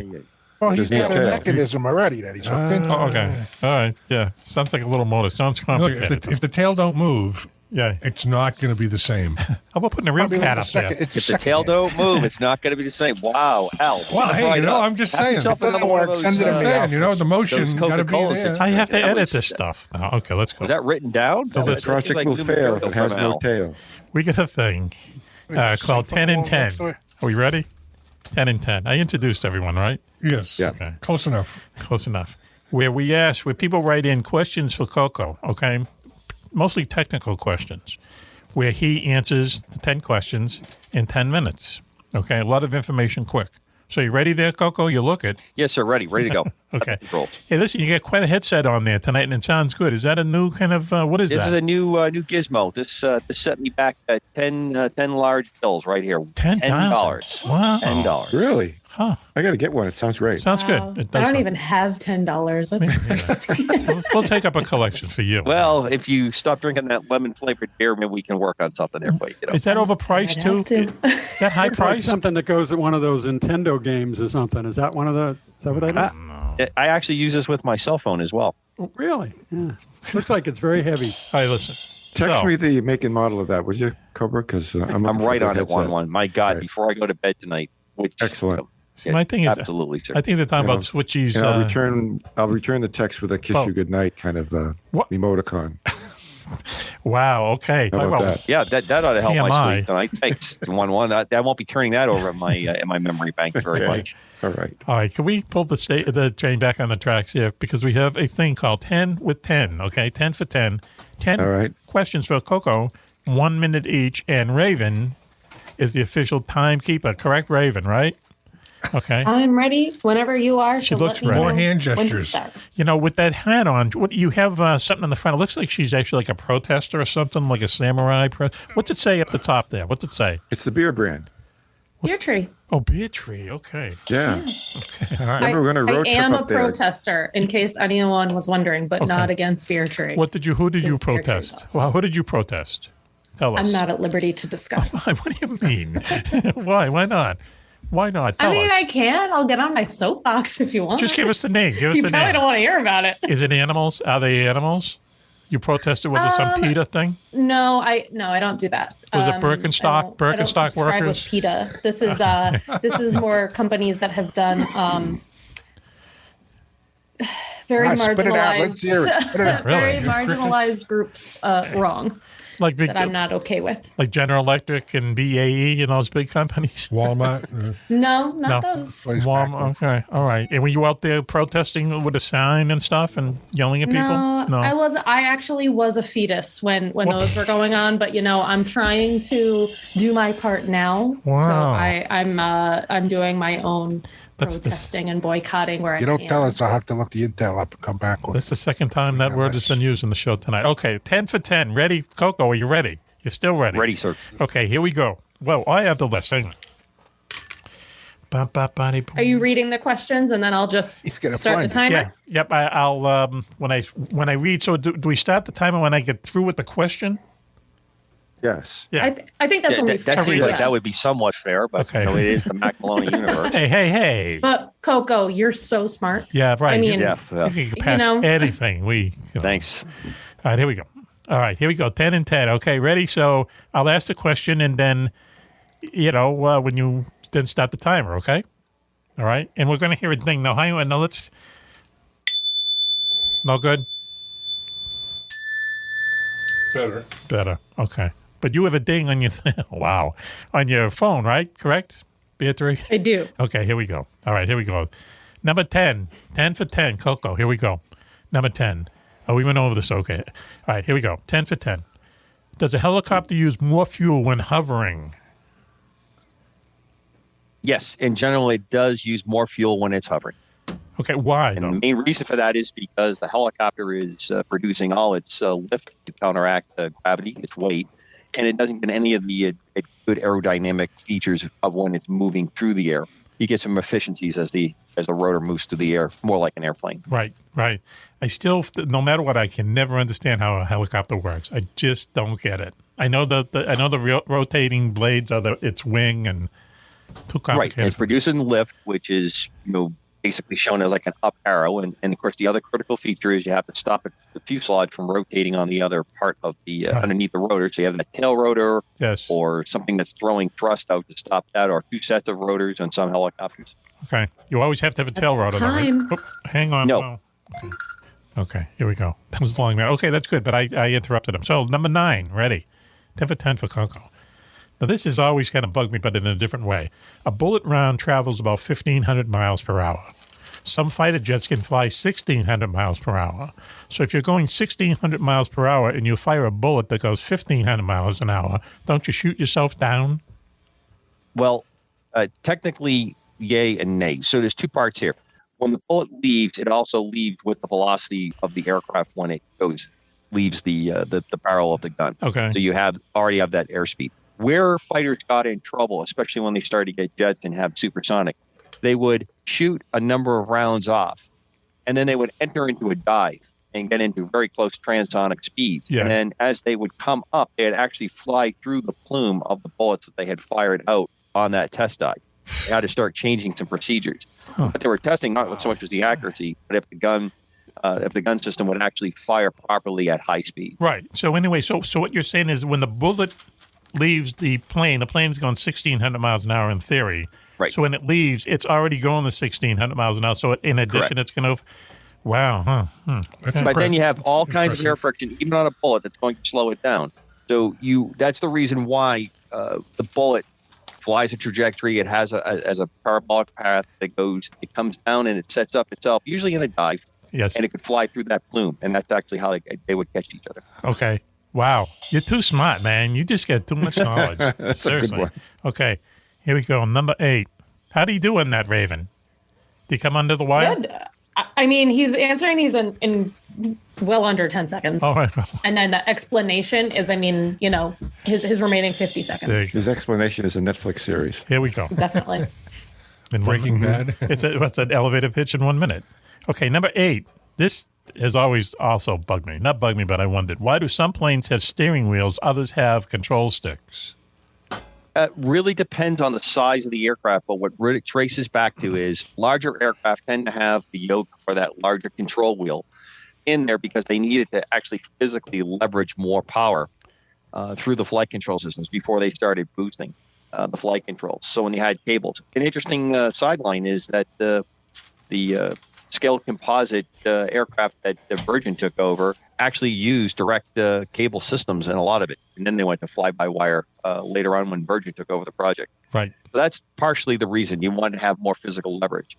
And, of course, when you get something like the F-16, you have a very, very small stick that just doesn't even really move. Right. Movement is to give the pilot some feel. Like it a side uses all stick. pressure Yeah. sensors on the stick itself to move the flight control. Yeah, I think a C-17 actually has a control stick, and that's a pretty big airplane. That was a big change. It's got a wheel. The thing that you're thinking about, Mac, is that there is a wheel horn that moves, but it has a stick that goes forward and aft so that you don't move the whole thing in the airplane. Funny. Okay. And the reason you do that is because the cockpit gets small. Okay. Hey, Raven, how we doing on time? You're doing great on time. Really? Okay. It's going. So a quick freebie there, Mac. Yeah, Just sure. Right on time. The B-1, the bone, the Lancer, is basically a very large fighter, and it does fly with a fighter-style stick on that's on the what B-1. I'm thinking of. The B-1. Okay, here we go. Number 7. Now, after 2 years, 2 years after the fact, you still think Susie Chang was a Chinese spy? Yes. Okay. There's no doubt in my mind about that. That's backed up by X. X and I have had detailed conversations up here on the compound about that. And we believe that you two are reliable sources for Susie Chang and her gang. All right, okay. Her tongue. Never met her her. tongue. 3 years ago, Never met her. 2 years ago, Juan and I just were innocently sitting at the bar at the Thirsty Moose. Oh, no. And this attractive Chinese woman came up and engaged us in conversation, I would think. And She engaged us more ways than one. All right, hang on. No, which we won't go into, but no, it was no, really you're weird. thinking of the South. This is where the cunning linguist. No. Listen, you're thinking of the South Korean working person. Okay, I'm talking about Susie Chang, whose kid was in Exeter Academy. Anyway, she got herself on the show, and she came in and she got drunk. She had a few drinks before she came on the show. She just happened to be on with the guy who was in the CIA. Oh boy! Okay. And the guy is screaming at her, "All you people are spies," basically. And she's screaming, "I'm not a spy." And in the corner, wow. And I'll tell you, know who was here was X and Pistol Pete. And they saw it happen. So I said, I'm glad you guys are here. Wow. Because you're witnesses. Yeah, it was crazy. And then we... And I was most ecstatic that I was not there because I don't have to report that on my security clearance because that would be a lengthy 2 or 3 page description of how I got myself in and out of that one. And that's why X got screwed up. How do we get her back here? Well, I don't know. They probably executed her. I'm sure she's listed monitoring the show right now because two reliable sources If are she's that good looking, I want to see this lady. We turned over these two. Yeah, we turned it over to these two, X and Coco, right? Okay, great. But when we go back and we kind of look at it, and when I look at what the reasons they told us, let's say off air, do you agree there, Wani? She was acting a little peculiar, little It was odd. peculiar, but I thought it was all innocent. I didn't think so? really see any. And that's ulterior why motive. that's what they picked your him. picture is in every spy girl school right there. This is the guy this is the type of guy you're looking for right here. Yeah, Come on. It's too bad I wasn't there. I would have got the truth out of it, and she wouldn't even have known. Oh, you would have been perfect there, JJ. And you know what's funny is the night she was on the show was Juan's first time he's missed a show in like 4 years, right? 4 or 5 Right. years. Remember? Wow. So yeah, you weren't one of the co-indicted, conspirators. Hey, listen, Unindicted. Glad. uninvited. Okay, I probably would so have revealed so many government secrets, from my Navy career. That's they a big- asked me, "Gee, do you hang out with women who act like spies?" I go, "Oh no, I didn't do that." Jeez, I And just- you talk in your How about sleep? Susie No, I Chang? don't talk in my sleep. I just want to talk pig Good. Latin to Why her. We would got I your sleep clearance. with tell me? let's move on. Number 6, 10 and 10 with Coco. Here we go. Start the timer right after the question. What can stay at sea longer, a nuclear submarine or a nuclear aircraft carrier?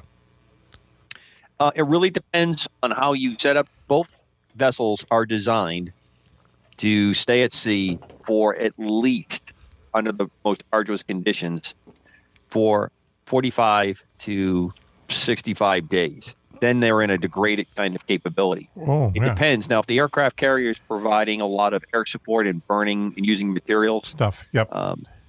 especially on the in the case of maybe like fuel or other things of that nature.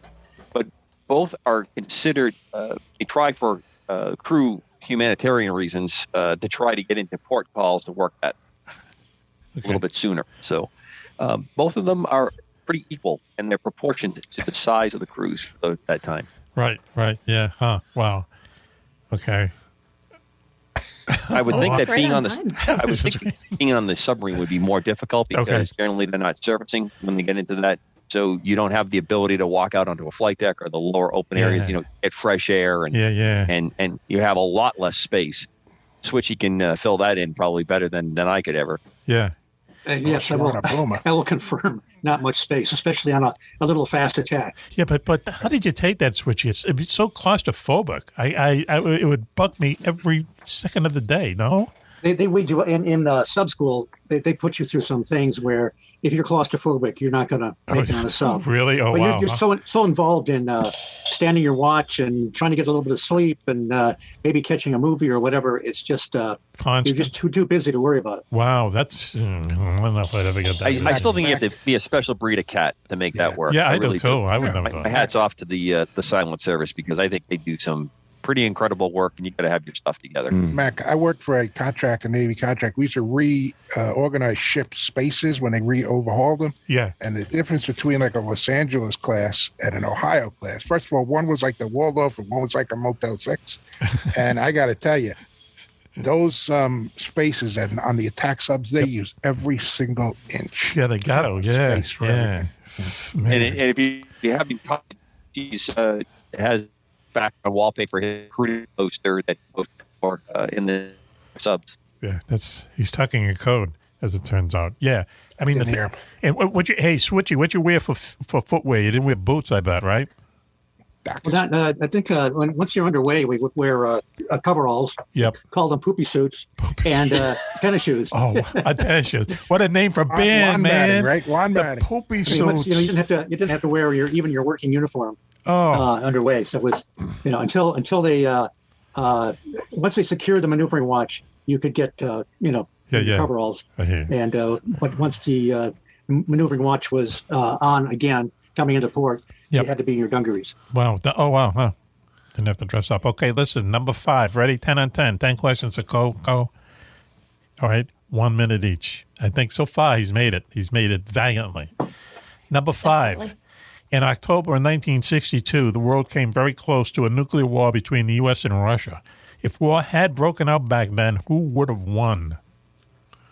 No doubt in the 60s with General LeMay at the helm of SAC, it would have been the United States that would have prevailed in pretty much a no-win outcome. There'd be nothing left. It would have been the United States. Yeah, but nothing left, right? Well, it depends. As horrendous as atomic/nuclear warfare is, the ability to neutralize and very quickly take out the enemy, especially in those days with B-52s and B-47s, and now bringing on the intercontinental ballistic missiles, you would have had a very, very capable strike. And the Soviets were not quite as ready. Right. I think they would have capitulated pretty quickly. Is that right? Yeah. So and that's I think it's one of the reasons that they stayed in check the way they did or operate the way they did, because they did not have a capable 1962 especially. So we could have flattened those assholes, and we should have just done it. Is that what you're saying? I'm not going to say we should have done it, but we could have definitely put the hurt on them. Wow. To make that work, we would have had to have taken at least one hit. Because under the rules, one hit. So what city? We were going to take. What would it be? What would it be? San Francisco, probably, right? New York. I think so. Okay. Washington and New York. Anyway, okay, let's go. All right, so the U.S. would have won. That's good news. All right, number 4. Here we go. Is it possible to fly a helicopter while drunk?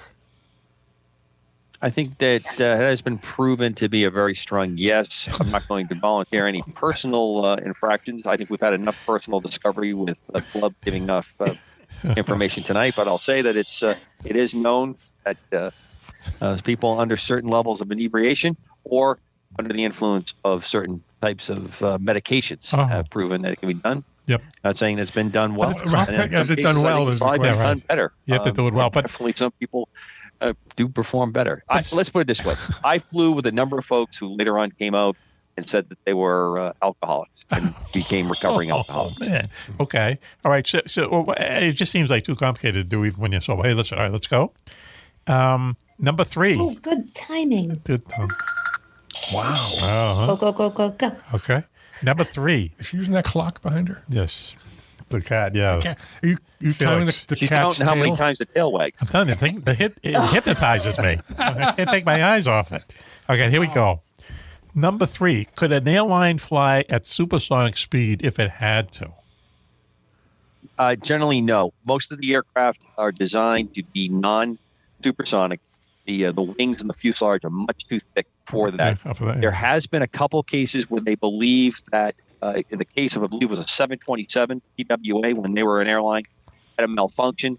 What had happened there was a technique where they would have the flaps lowered a little bit to save fuel while they were cruising. Wow. And when the flight engineer, they had the third person in those days, came on board, he saw that the circuit breaker had been pulled off for the slats, which is the front part of the wing. When he put that in and they extended, the plane went into a dive, and that dive approached what they call transonic. It was getting very close to the buffet and buildup. And how they recovered was they lowered the landing gear as they pulled the engines back to idle, and that's how they got it back under control. Wow. It was a technique of improving fuel economy, and obviously the third person didn't know about the technique when he came back into the cockpit. Wow. So those planes are not designed to go supersonic, and structurally they would start the realm of approximately 0.95 to about 1.2 Mach is where you get into a lot of difficulties. Okay.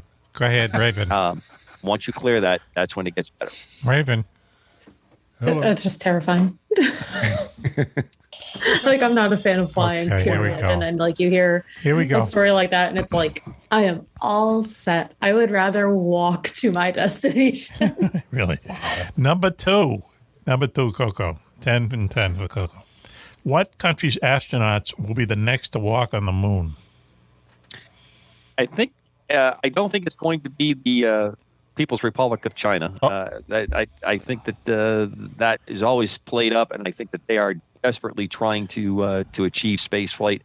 I think it'll probably be a joint nation effort the next time we go. They should leave pot out of it, I think. But go ahead.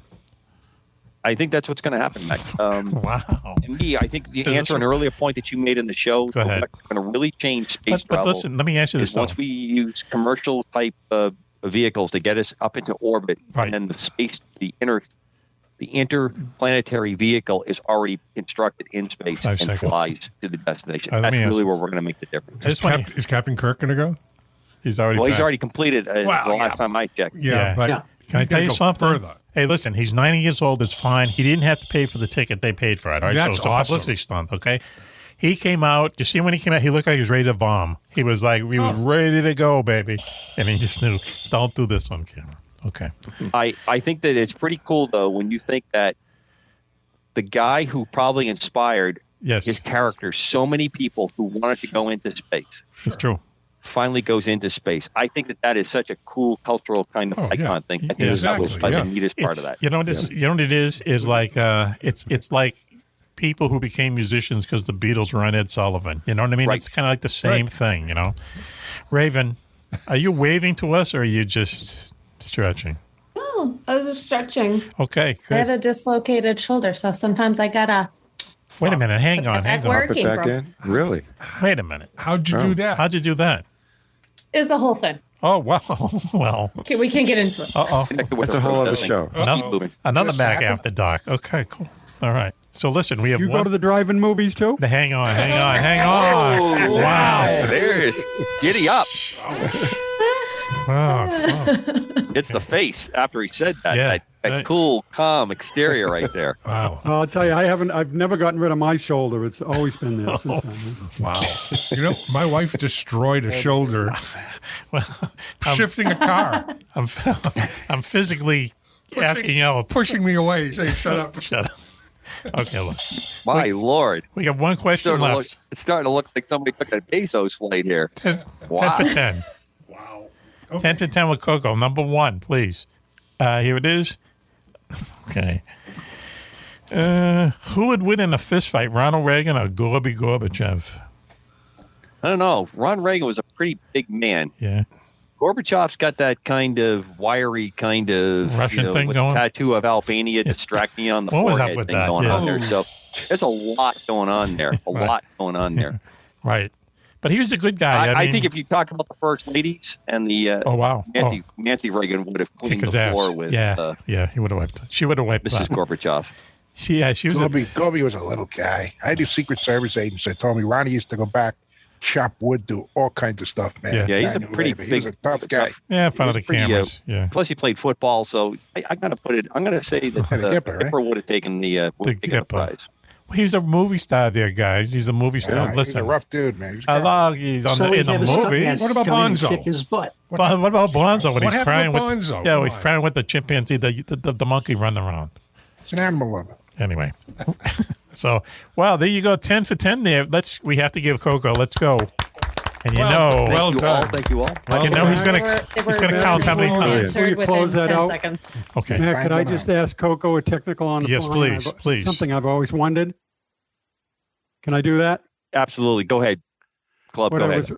What I was wondering is, what's that blue ice that occasionally falls off the bottom of the planes when they're flying? If there's a leak in the sanitation system, sometimes the blue meteor is formed on the outside edge where it's really quite cold, and then when it gets large enough, it'll detach, or when you get into warmer air. Because I've heard people get injured from falling. Yes, I believe there has been a couple of trivial deaths, which is fairly rare. Really? That's like winning the lottery for that to happen, but it is true. This has happened. Oh. Well, And a thank you. corrosion Less now. there, If right? you notice, you don't hear about it as much now, because of the improvements that are made in the construction and the systems. Graphic. Wow. More aluminum to rot. Hey, listen. You know what, Steve? I mean, Switchy, time to put the image up because the train is coming into the station, okay? Juan, I wanted to tell you that there was a party in our neighborhood the other night, and they had live band, live entertainment, and the guy did a punk version of Buffalo Springfield. Hey, what's going around? That one, did you hear? Okay.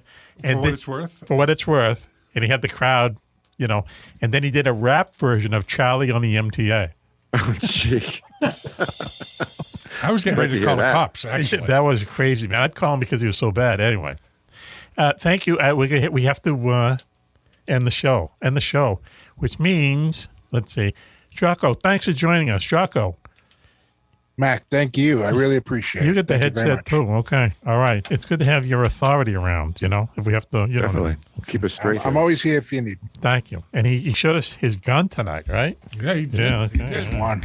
One of them. Just one Wasn't of even them. loaded. It wasn't even loaded. I believe it was his pistol that he showed us. Yeah, this is my weapon. This is my gun. I knew that would only be a matter of seconds before Club jumped up to get that all. Right. Club is figure out X of would do it. control tonight. Club is completely unplugged. Right. He is completely unhinged tonight. afterburners, boards in. Wow.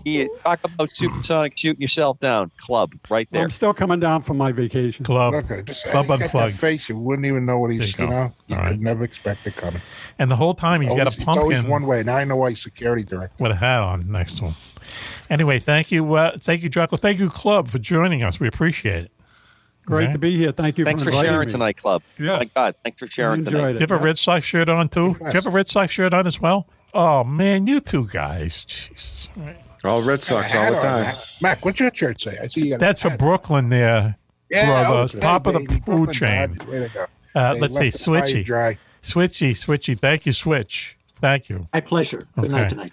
All right. Next week, we'll talk to you, hopefully.